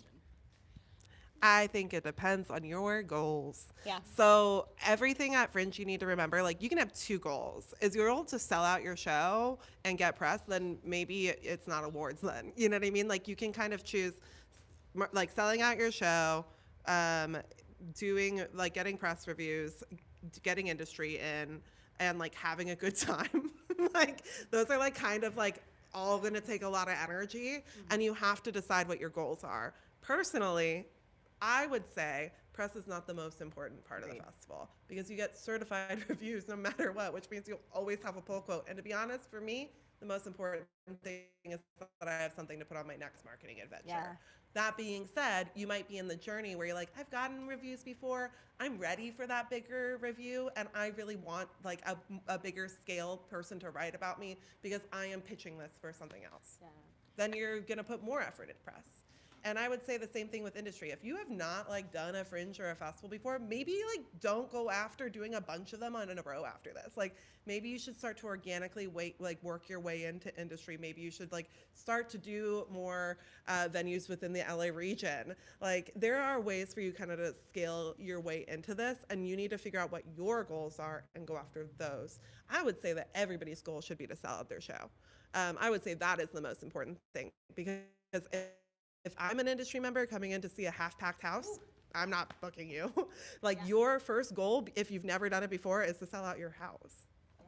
And I think separating out, Ellen, you're so right. I think separating out press and marketing in your head. And I think that's where press has changed over the years. We're no longer living in a world where the LA Times article is going to fill your house. It ain't. It'll look good on your next branding, on the next run you do, but separate press and marketing into 2 separate categories in your head, because they're no longer tied together like they used to be. It does not matter. It doesn't even matter for our ticket sales. Some of our worst press years have been our best ticket sales years, because it just matters about how your audience is seeing your stuff. Grassroots marketing is the way for you to build your show. Yep, 100%. Okay, next question up here. Yes. Oh, I'm so sorry. I might have to. Sorry, everybody. I might have to meet me halfway. Thank you. Hi, so I'm Haley Warren. I'm the co-director, co-writer of What Women Taught Me. The August, not August, I'm so sorry. The April, there's just so much information right now, and I've been writing every month of the year. April 20th is, since we just registered, we're pretty late to the game, by April 20th, if we have our venue and we have our dates, we'll be printed, correct? Great, okay. awesome. And remember the absolute drop, no holds at the end, April 24th at 2 p.m. There is still wiggle room until then. That just means you won't get to proof anything. It'll just be hope it's right. But yeah, so I love shoot for April 20th, and then worst case scenario, you have a little bit of wiggle room. Any other questions before we jump into ticketing? Should we go through our last ticket? Because we only have 30 minutes left. Okay, we're gonna do quick ticketing, and then we'll do more questions. But I'll remember. And that way we'll have at least 15 minutes. And I see there's 3 people that have their hands raised. And you get first. And you get first. Good 4 call. people. 4 people. Okay. I've made eyes with all 4 of you. Okay. Okay. The next part is pretty quick, I promise. We were doing so well in time, and then boom. yeah. Okay, buying and selling tickets. This is going to be important to prepare for May 1st, because what happens? Tickets gonna sell. Yay! Nailed it. Remember, we're gonna go over all of these things as well tomorrow for web sessions number 2. So join me if the ticketing is a little confusing for you. So the basic rules: 100% of your ticket sales go directly to the primary producer of the show. We do not take a cut of your tickets. It is entirely your money. We do have a service fee, just like any ticketing platform. And that is for any ticket over $1. So if it's free tickets, you still have access to that reserved tickets. We're not taking a service fee on free tickets, because gross, right? But it's $3 per ticket, or for anything under $25, and then up by 10 cents per dollar after the $25 mark. That is the service fee. It is not taken out of your cut. It is added to the listed ticket price. So just like the Ticketmasters and the Eventbrites, it's all the same format, and that helps us pay for the processing and the back and forth with audience, all of that. A reminder, 50% of the house capacity must be sold on the Hollywood Fringe website. For the most part, shows are gonna do 100% on the Fringe website. So most of you, that is a non-issue. But if you did wanna use a secondary website, third-party website to sell some of your tickets, you can do that as long as it's only 50% or less. That said, if that is what you're doing, it is your responsibility to ensure that you are not overselling your house, that only half and half are listed. So you have to now manually make sure you are juggling 2 different websites. I get this email all the time, but I don't work for Eventbrite or for Ticketmaster, so I don't know what's happening on that end. And so you have now to be a ticketing agent in addition to your producing. So totally up to you, but make sure you are hyper aware of where your tickets are and you're communicating with the audience on both sides. Okay, we have 3 basic tiers of tickets. Your regular tickets are your general ticket price, and that is what is listed in the printed guide. That is the first section on your performance page when it asks about ticketing. You have your community price. That is the button price. So that is an automatic $1 off. You can't change that. It's happening to you whether you like it or not. It's a part of the artist agreement. But know that anyone who has that button on their page will see that automatic $1 off. And it's only per 1 ticket. It's not like they can take 50 tickets and get $50 off. It's 1 ticket per performance.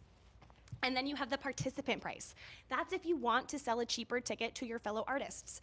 That price will automatically come up for anyone who is on the team of a project. So another reason to add your cast, your crew, anyone involved in your project to your team, so then they have access to those artist prices. It is entirely up to you. You do not have to list a different price. It can be the same price as your general, but you do have that option.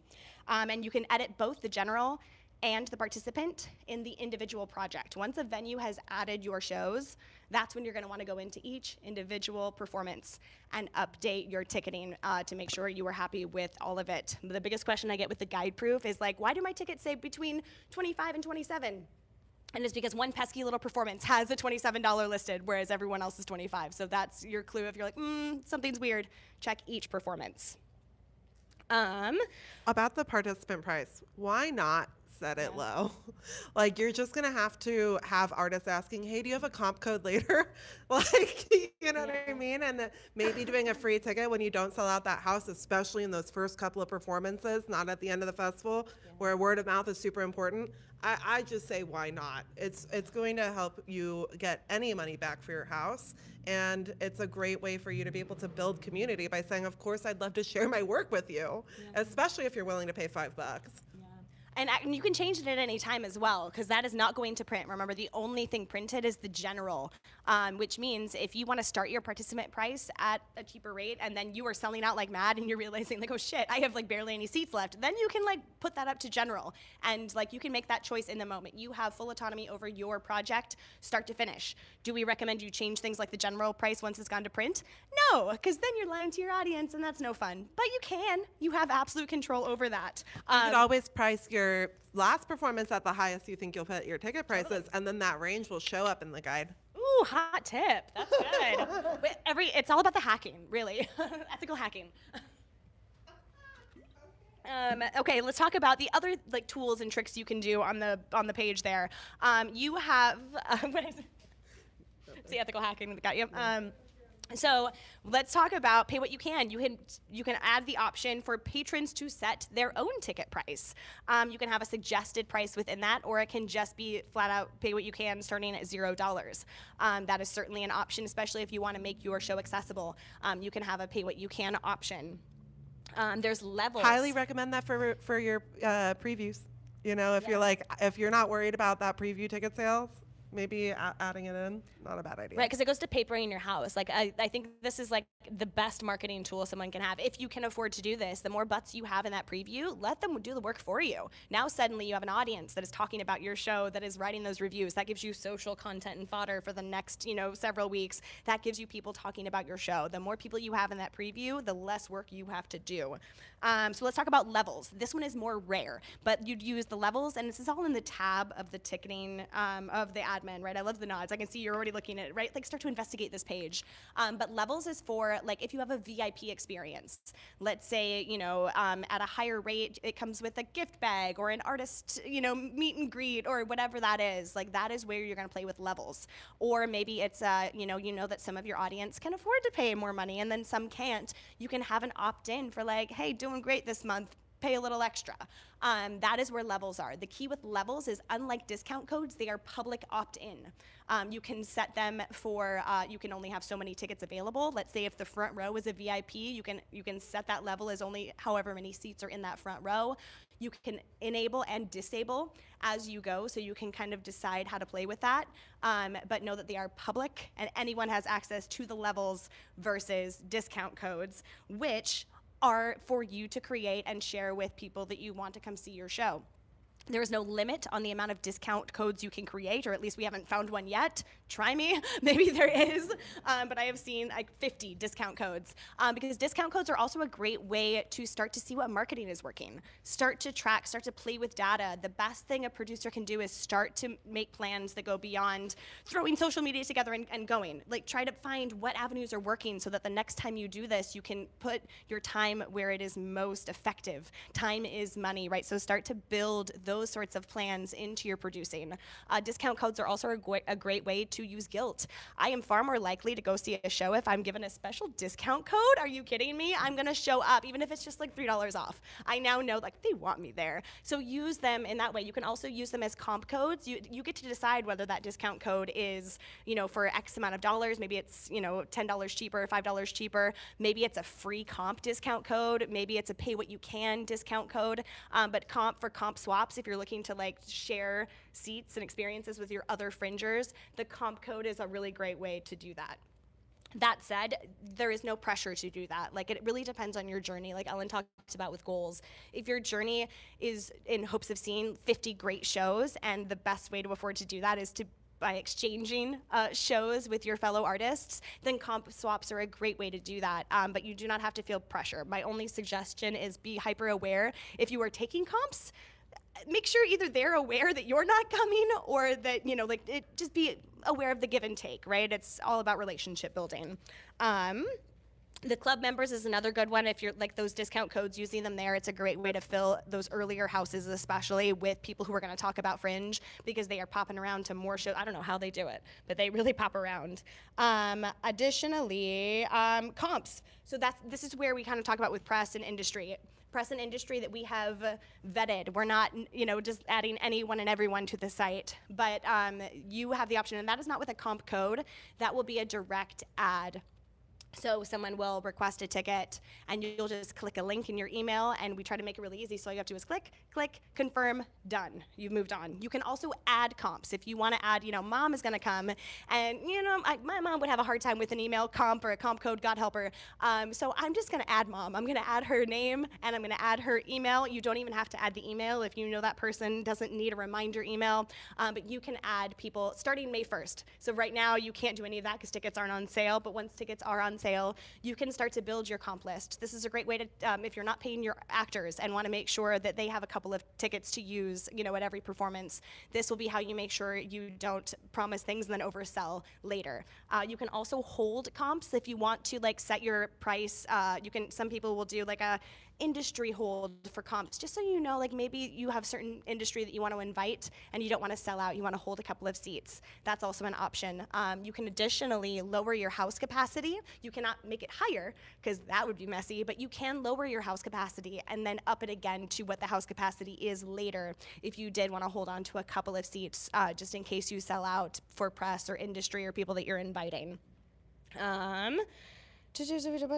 Comps are a great way to also get someone to help you with your box office. Some venues will run the box office. Make sure you're having this conversation with your venue, but some will not, which means you might need a box office buddy. So doing a comp swap, hey, come cover my box office this time, and then you'll get a free comp to my show. That's a great, comps can be money. Use that trade when it's applicable. The cutoff time, so people can buy tickets on the website up until the cutoff time listed on your project. It is set automatically at 0 minutes, which means you cannot buy a ticket once the show is started on the website. You can change that if you're someone who wants to do a printout of your will call or just know ahead of time what those numbers are. You can change it to 2 hours, 1 day, totally up to you. But I recommend it's easiest if you are going to be running an in-person box and you have access to an iPad or a laptop there. Do it until that 0 minutes. That way you can just say, oh, buy it on the website. Here's the QR code to my ticket page. A really easy way to handle your box office. Then you don't have to take cash or you don't have to, figure out Venmos. They could literally buy a ticket. Yeah, and then your full patron list, and we'll go over this more at the next town hall too, is available to you. You have access to everything on your project page to download your patrons list for each performance. You will see access needs. All of that will be on your will call list. Lastly, refunds and exchanges. So how this works on our end, since we are your ticketing agents as this festival moves forward. Refunds and ticket swaps, so if somebody needs to go to a different performance of the same show, that all goes through us at support@hollywoodfringe.org. The audience knows this as well because they are actively buying a ticket and their emails are coming from us. But just in case you get that, text from mom needing a refund or whatever, support@hollywoodfringe.org is how we handle that. And to be clear, we will automatically swap them to another performance or refund their show up to 24 hours. So if it's 24 hours before the show, that's when we start to, there's different policy there. But we will just automatically do that on your behalf. You won't even know that we did it. Yeah, but we stop it at the 24-hour mark to ensure that you can refill that seat, right? And so the 24-hour mark, we will not do it without your permission. Sometimes in an extreme circumstance, we'll reach out and ask your permission to refund it. They had a horrible thing happen, whatever it is. Occasionally we'll reach out, but we won't do it at the 24-hour mark without your permission. And the service fees will not be refunded unless it is a canceled show. If you had to cancel a show because of sickness or an emergency, we're not assholes. We're going to work with you to make sure your audience is taken care of. But otherwise, the refund is. But if it's their fault, we're not gonna take the L, Yeah, we're not gonna take the L. Take their L for them. Yeah. So know that that's how that works. And then again, we handle everything for you. But you can also reach out. It happens all the time. If you know an audience member is reaching out to you, just reach out to us. We'll work it out to make sure all audience is taken care of. Accessibility requests, that will also be in your will call. I think we want to start here 100% of ticket sales outside of the service fee. Oh yeah, I kind of covered that in the beginning. Oh great. Yeah. Yeah, no, so the accessibility needs, if somebody requests when buying a ticket an accessibility need, that will be listed on your will call. Highly, highly, highly recommend being a producer who's looking at the will call prior to like the 5 minutes before your show, because you're going to want to anyway, right? How many tickets do you have left? Who's coming? Did mom sign up for that show? You want to know who's coming and plan for that anyway, but it also makes sure that you're prepared for accessibility requests. Work with your venue has flags for what is how accessible that venue is, and it's up to you as the primary producer to also be hyper aware. If your show is not wheelchair accessible and somebody requests wheelchair access in their on their accessibility note, you have to reach out and make sure, hey, I'm so sorry, because you want to find that out prior to them making the trip. That is okay. That is allowed. Communication is key, but making sure that we are taking care of each other and our audience to make sure that they're not wasting their time or their money at something they don't have access to. So being hyper aware of what your venue offers, and that way you can communicate that to your audience as well. And when we get questions to support, we'll do the same. Like, we'll reach out. We know the venue's accessibility, and so we're doing the same, but sometimes they reach out directly to you, and so being hyper aware, because we can't check every will call. We will not see that coming. And if this is the first time for you thinking, what kind of accessibility requests could come through? Maybe you should go watch our accessibility town hall. 2 hours about how to make your Fringe show the most accessible you can. And if you have not watched that period, I think it's really important. Yeah. If you're Yes, Yes. it does. If you are not making your Fringe show as accessible as possible, then you're not going to be able to take that into the other rooms you go into. And we are here to make our worlds a more accessible place for everyone, right? Which means we're going to work our hardest, even at this level. We're going to spend $0, but we're going to make it to the level that we can at our levels that we're at right now. Yeah, absolutely.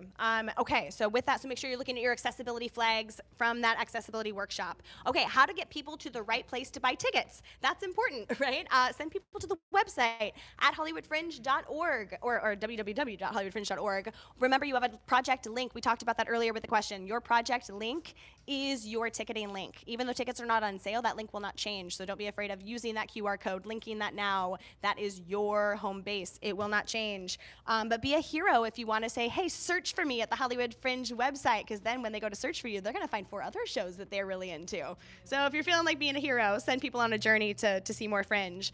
And then, yeah, and if you want a shortened link where it's a little more specific to your show, use the bit.lys, use, these other services. But please, same with QR codes, be very hyper aware of how long the service lasts and if there's a charge after so many clicks.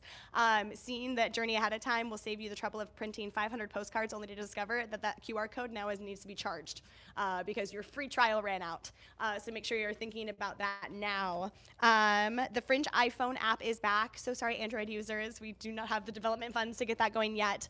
But the iPhone app is staying in real time, updating all of your show information. So tickets will be available there as well. And there's also a handy thing on the iPhone app where you can search based on location. Like if I'm sitting at the Broadwater, it'll show me what shows are happening nearby and when, so I can walk there. So it's a great thing for audience who's more fringing on the go. It's a great way to see shows. And of course, we'll have the Fringe HQ box office. We'll be selling tickets in person and engaging with audience too, because really what we do, we do all of this marketing for the festival wide, but we're trying to help people who are like, I want to see shows, I don't know what to see. So we're not playing favorites. We love all of you equally, but we will say, oh, you like cabaret, you like these themes. Let me give you 5 shows that we know from our guide, from our website that might be up your alley. So that's how we kind of concierge without playing favorites. And I think participant payout, that's the last thing. You get paid at the end of the festival. This is not, we don't have the fancy things where you're getting dailies, especially because of refunds. We hold it until the end of the festival. And then immediately, literally on awards days when I send this email out, I send an email to every primary producer that has you fill out a short survey to let us know how many in-person tickets you sold. That way we can get an understanding of how many tickets were sold for the festival as a whole, and give us your recent address, your current address, and all of the details. So we send a check the next day, and you have it between 7 and 14 days. Usually it's between 7 and 10, but USPS, you never know. Or it's USPS. also a holiday week, so Yeah. you have to remember that there's 4th of July, so it disrupts service. But plan on, after the final day of the festival, within 2 weeks, you will have that money to deposit into your account.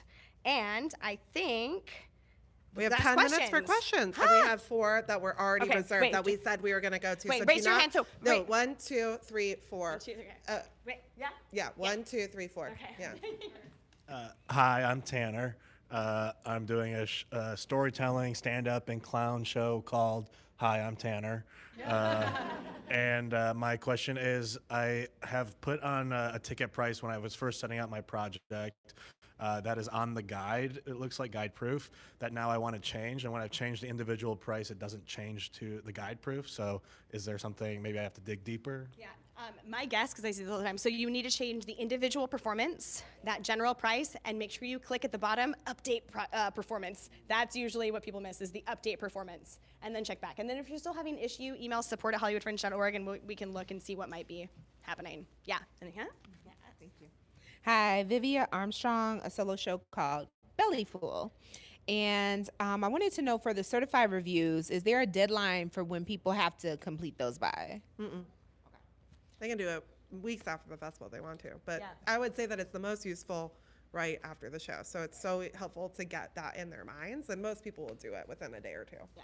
And I will note, just so we have it on our radar, if you, the bots are really obnoxious, y'all, and they're finding more and more things. So if you have a spam review, let us know. And that's unlike the code of conduct, like we will take it down immediately, but every once in a while, they're really selling those casino games. And so we can't find them off. Okay, where was the other? Third row, yeah. Third row. Hi, I'm Sarah, and I'm doing a show called Home Free, which is about a young couple who get the dream, they inherit a house, but then the house ruins their entire lives. And I want to ask about, like, with social media, like, in your experience, is it better to set up a project page for your project, or if you've already got a following on social media, is it better to just use personal pages? What's your goal? Is your goal to develop a new page for a specific company that you want then to use for all future projects? Or is this just one project that you can use your personal page to then make it more a part of your branding as you are, especially if it's solo work? I would recommend using the following you have. But if you're trying to develop a company and have something else, this is a great excuse too. Yeah. And there was one more question that was holding. Yeah. Hey, Rebecca O'Brien. I am in Amazing Graves. Takes place at a cemetery. Yeah, one cemetery, two plots. two one acts in 1 hour, okay? And the other show I'm producing is Cursed, My Road to Hollywood. She came from Detroit, Mexican, and she got to Hollywood, and now she's got 3 Emmys. And she tells you about her road. Okay, my question is this. I'm her producer. She really doesn't want to be hands-on at all, but yes, she's going to get the check at the end. Can I be the primary, and then we switch her over to it? That's a great question. So technically, yes, they will need to, they can make you the primary, but there cannot be 2. So this is, and you just have to trust each other, right? At the end of the day, we will trust y'all to make the decisions that are right for you. If that was the case, they would make you the primary. They would then be an admin, and then I'm trusting that your relationship is good enough to withhold that. Just, I think before you make that call, make sure you really trust your person. And just on that same topic, the admin, do they get everything except for the check? What's the difference? And I forget, but you go ahead. Yeah. They do not get the check at the end. They do not get the emails from press and industry, because if we had so many going in, can you imagine multiple people having to check that inbox? So they don't get the press and industry. They will not get the guide proof, so they will not be the one sending me edits if you're like, holy hell, something is wrong. The primary producer is basically my lifeline to the show, then Ellen's lifeline to the show. Think about it that way, and then they get the money at the end. But it's totally up to you. Yeah, we see it all the time. Whatever's going to make you work, do it up. Lois, I'm going to flag that we have 5 minutes left, so we're going to take more than 5 minutes of questions, though. We'll take 10 minutes of questions, and if you need to leave in 5 minutes or now, just leave. And I wanted to check in if anybody in the chat has any questions, and if they do, please ask them in the chat, because Roddy is monitoring them. Okay, perfect. I'm going to start in the front and then just droop. Okay. Oh, sorry. Hi, Jill Holden, another distraction from the Epstein files. I wondered, my husband and I are having this discussion. Is it, if we don't charge anything, if we say it's free, do you think people won't show up? Which is what I think, that we have to charge something, but he doesn't agree. What do you, give me some advice. I'm going to name the Matthew Robinson, shout out Matthew, advice, which is, people do it all the time. And for the most part, they'll show up, but it is there's like a thing that people automatically assume when something is free, that it is not worth money. And so there is that, it doesn't mean that you can't do it, and we haven't seen success for free shows, but there is this, like even charging $3. It's like, okay, you know what? I'm investing. I am going to show up. So there's That being said, it's cheaper to register if you do a free show. It will be a cheaper registration, and so it might make up for that. And in the way that some people make up for the fact that their house might be more empty is that they just over paper because it's free. So it's fine for you to have, like, maybe your comps aren't entered into the system, but are maybe just you have them in whatever system you're tracking. You can hack the system, is what I'm saying, in order to make sure that you don't have 0 seats. And I would say that because free shows are a thing in this festival, I don't think that it has an effect that you need to charge in order to get an audience. I don't think so. I think that there's benefits to charging, and I think that that's so individual, and we'd be happy to talk to you more about your individual situation. But I think that people in a festival setting are often able to see free shows, especially because it's one of the ways that people perform at festivals. Yeah. So I would say that in this setting, you're just going to want to make sure that you know that people are flaky when it's a $0 ticket. They're more flaky, but it doesn't mean that they're going to come less. And it comes down to the goals again, right? It depends on what that goal is. If your goal is to really take your show to the next level, charging a few dollars is going to help get the right audience to that show. Whereas if you just want butts in seats to experience it, pay free. You had a question. Hi, my name is Linnea Pramel. It's our show is The Trick and the Pearl. You mentioned the iPhone app. What does that mean? What is that? So it's the iPhone app for the ticketing. Like, it's basically the Hollywood Fringe ticketing website on an iPhone app. It's not going to be like your side of the box office. It's going to be the audience side of the box office. And so people can download that app and then have access. It does, like, eventually end up back at the ticketing website. Like, it's one of those apps. But the interface is really sexy, where you're able to go like, okay, I'm currently here. What's coming up next that I could get to by the time it starts? You can save favorites. It kind of is it's an audience handhold, essentially. Yeah. Okay, I'm going to cut into questions. Yes. And I'll keep walking back. Jessica Glassberg again. Oh, sorry. I'm not sorry. I'm Jessica Glassberg. I am still her. And I'm producing my husband's show, I Suck, a Vampire Comedy. And if, let's say, you were producing a show that was called I Suck, a Vampire Comedy, would you be in the category of solo show or comedy? Is it a solo show or is it a comedy? But is it a solo? Like, what is the main thing? Is it, hi, I'm this, and this is my journey told through a vampire lens, or is it a vampire story that is a comedy that just happens to have one actor? I mean, it's not at all autobiographical. It's totally made up, but it's this one character Stan's journey. I think it's personal preference then. Yeah, honestly, and that's going to happen with others. I know it's one of those, like, it's going to depend. I would talk to, like, you have this whole beautiful array of artists right here. As we go outside after this, like, explain your show to 5 people and see where it lands. Like, you can kind of play with it up until that guide proof, because it depends on you. I will say there's a specific solo show. I mean, I definitely think personal story told in a, like, multiple characters but from a singular person, it can go either way. Yeah, I know that's not the answer that's helpful necessarily. Okay. Okay. On the accessibility topic, if like we got a request for ASL, does the festival have the service where we then say, for this particular performance we need an ASL interpreter, or is that on us as a show to provide? While we'd love to provide that, we do not have the funding to do that for individual shows. And you are welcome to email that person and say, hey, I am a low budget producer and we don't actually have it in the budget to have interpretation for the show. I'd love to keep you on my mailing list because I hope that I will have that in the future, and be really kind to them. I will say we have resources in the Artist Hub. There's a whole accessibility section where there are opportunities if you're looking to make like one performance, and if it's in your budget, you can make one performance that, and it's flagged. I will say for the most part with ASL, the audience does know they're going to search the ASL interpreted performances. They won't assume that everything is interpreted. So you don't that is, but it's good to have like those like answers at the ready, right? When there's something you can't control and need to make sure they have a good experience. And if you do have an ASL interpreter, make sure you're using your flags. And Roddy's workshop on accessibility talks about that. Hi, my name is Clara. My play is called Inside the Box. My question is, if you do pay what you can, and someone wants to pay $0 online, are they also charged the $3? If they choose $0, then they're not charged. Cool, thank you. Yeah, of course. And wouldn't that be shitty? We're like, haha, $0. Just kidding. Hey, hi. The answer is that if it's a $0 ticket, they do not get charged a service fee. As soon as it becomes over $1, they get charged. Excellent. Hey, hi. My name is Tim Christian, and this year I am representing a new venue in the festival, the Theater Academy at LA City College.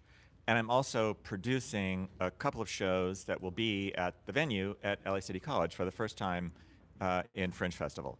So, going back to how many tickets we can make available, because when I'm house managing on our venue side, outside of Fringe, we always publicize that we have a standby list because we know that X percentage of people who reserve free tickets are not going to show up. So we want to make sure that people know that even if they don't have a ticket, they should come and see me and say hello and get in the line, and then I track who's checking in, how many do I have left, et cetera, et cetera. Am I going to be able to publicize basically that I will have a standby list for my free shows, because I don't want to miss out on that audience? Yeah. So we don't have, like, you could put it in your long description. That's somewhere that you could put it, but we don't have like any sort of built-in, because could you imagine us trying to handle that many? Like there's no way, but in your long description would be a great place to do that for sure. I can put it somewhere. Yeah. Great, okay. Because remember, the long description is what people are, they're not seeing that short description anywhere but on the iPhone app. So the long description is the first thing they see. Okay, and then I think last question has a Hello, everyone. Shaheen Sayadi. My show is called Ritual Music to Cure a Lover. It's at Madnani Theater. Now I have two questions. One is about the press release. Is there a standard format that is up to date for Los Angeles? Because that's what I'm finding out about. Everything is updating very quickly. And I saw the sample, but yeah, so like a standard press release for here. And but if I want to extend a show, how does that happen, especially for ticket sale? If we want to have another run. Thank you. So I'm gonna go backwards on this, but for extending your show, anything that happens after the festival, like we want y'all to continue to do things. It's not a part of, what is it? During festival. It's up to your venue. If you've sold out and they have open slots and are willing to negotiate, add it on, that happens sometimes. But make sure to talk to your venue, because some venues are going to be sold out and that won't be an option. Then you'll be able to Add it to the site. Yep, it just obviously won't make it to print, because could you imagine? And then the press release, there's some examples on in the press article on the website, and also like again with Google. And I wouldn't say like there's a standard, but it's like, because I think there's like the things you have to include, and there's all of that information on the website article. But also like get creative, y'all. I think I'm so sick of seeing standard shit as like we go as industry to other festivals, and it's like sometimes if it's just the most generic thing we see over and over again, it all blurs together. So I think like take the standard and then have a little fun. I did search it, and there seems to be different opinions about Yeah. it. And I think it's because LA is there. So there's not, you don't have a standard thing. I would say that there is no standard press release in Los Angeles. The formatting is not standard. I think what would be standard is how often you're reaching out, and it's more about the intention and the kindness and the understanding that this person is a person on the other side of the screen.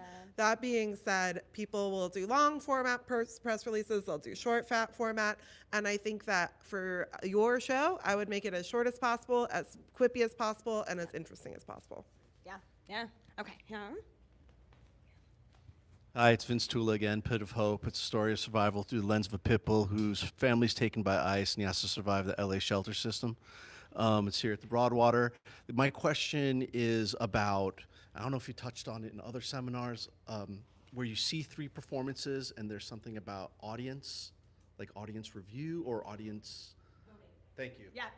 So again, we're going to cover this in the next two, but it's something to consider. Your audience for community awards, they're voted on by audience, people seeing shows. They have to see 3 or more shows to get an automatic ballot. And that's how we keep it from just like the popularity contest. Whoever has the biggest venue ends up with the best award, right? So audience, in order to vote, has to see 3 or more shows.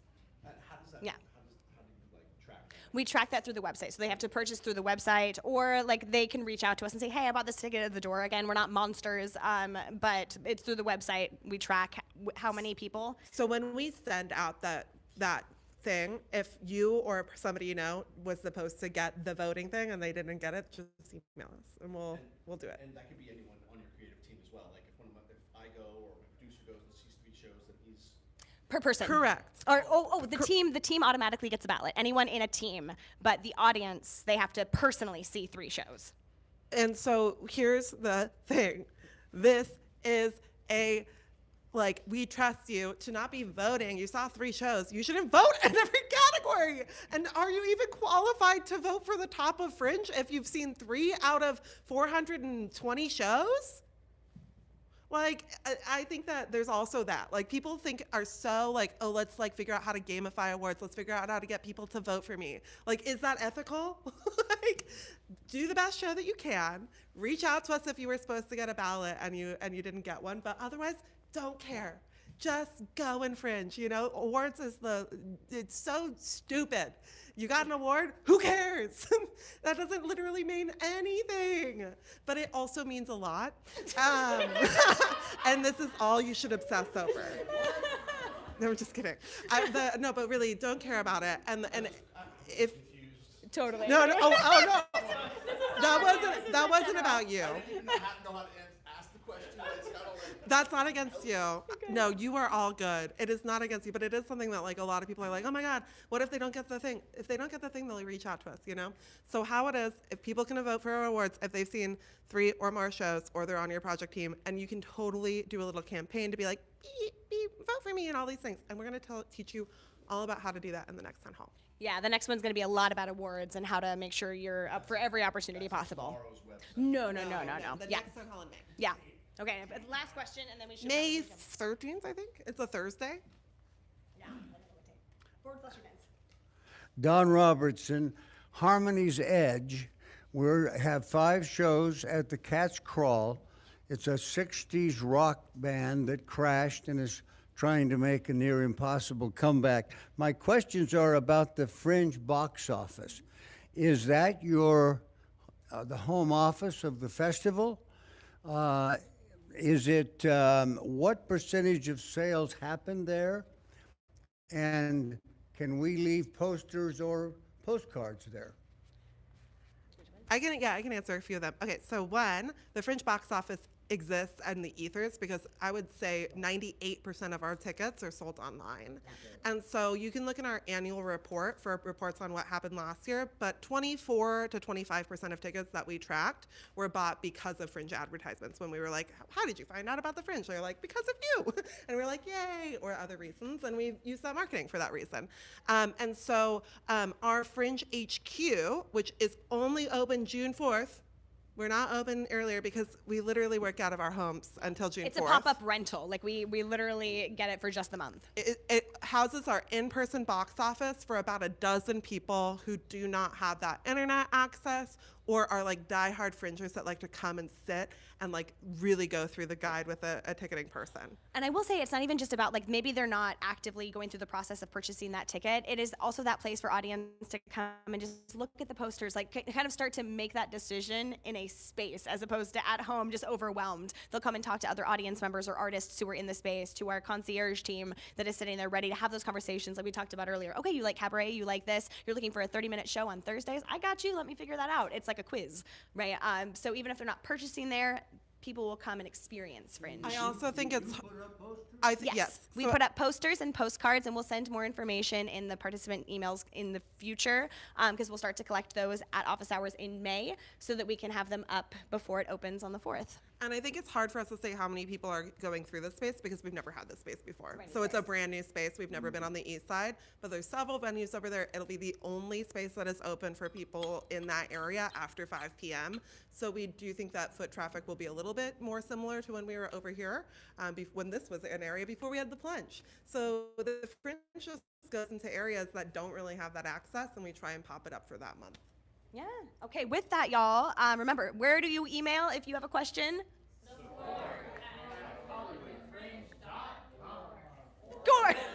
Org. We'll try it again next time. That was really close. Awesome. Y'all, thank you, and we'll see you soon. Thank you. Okay, I gotta go. You gotta run. I'll run it close down.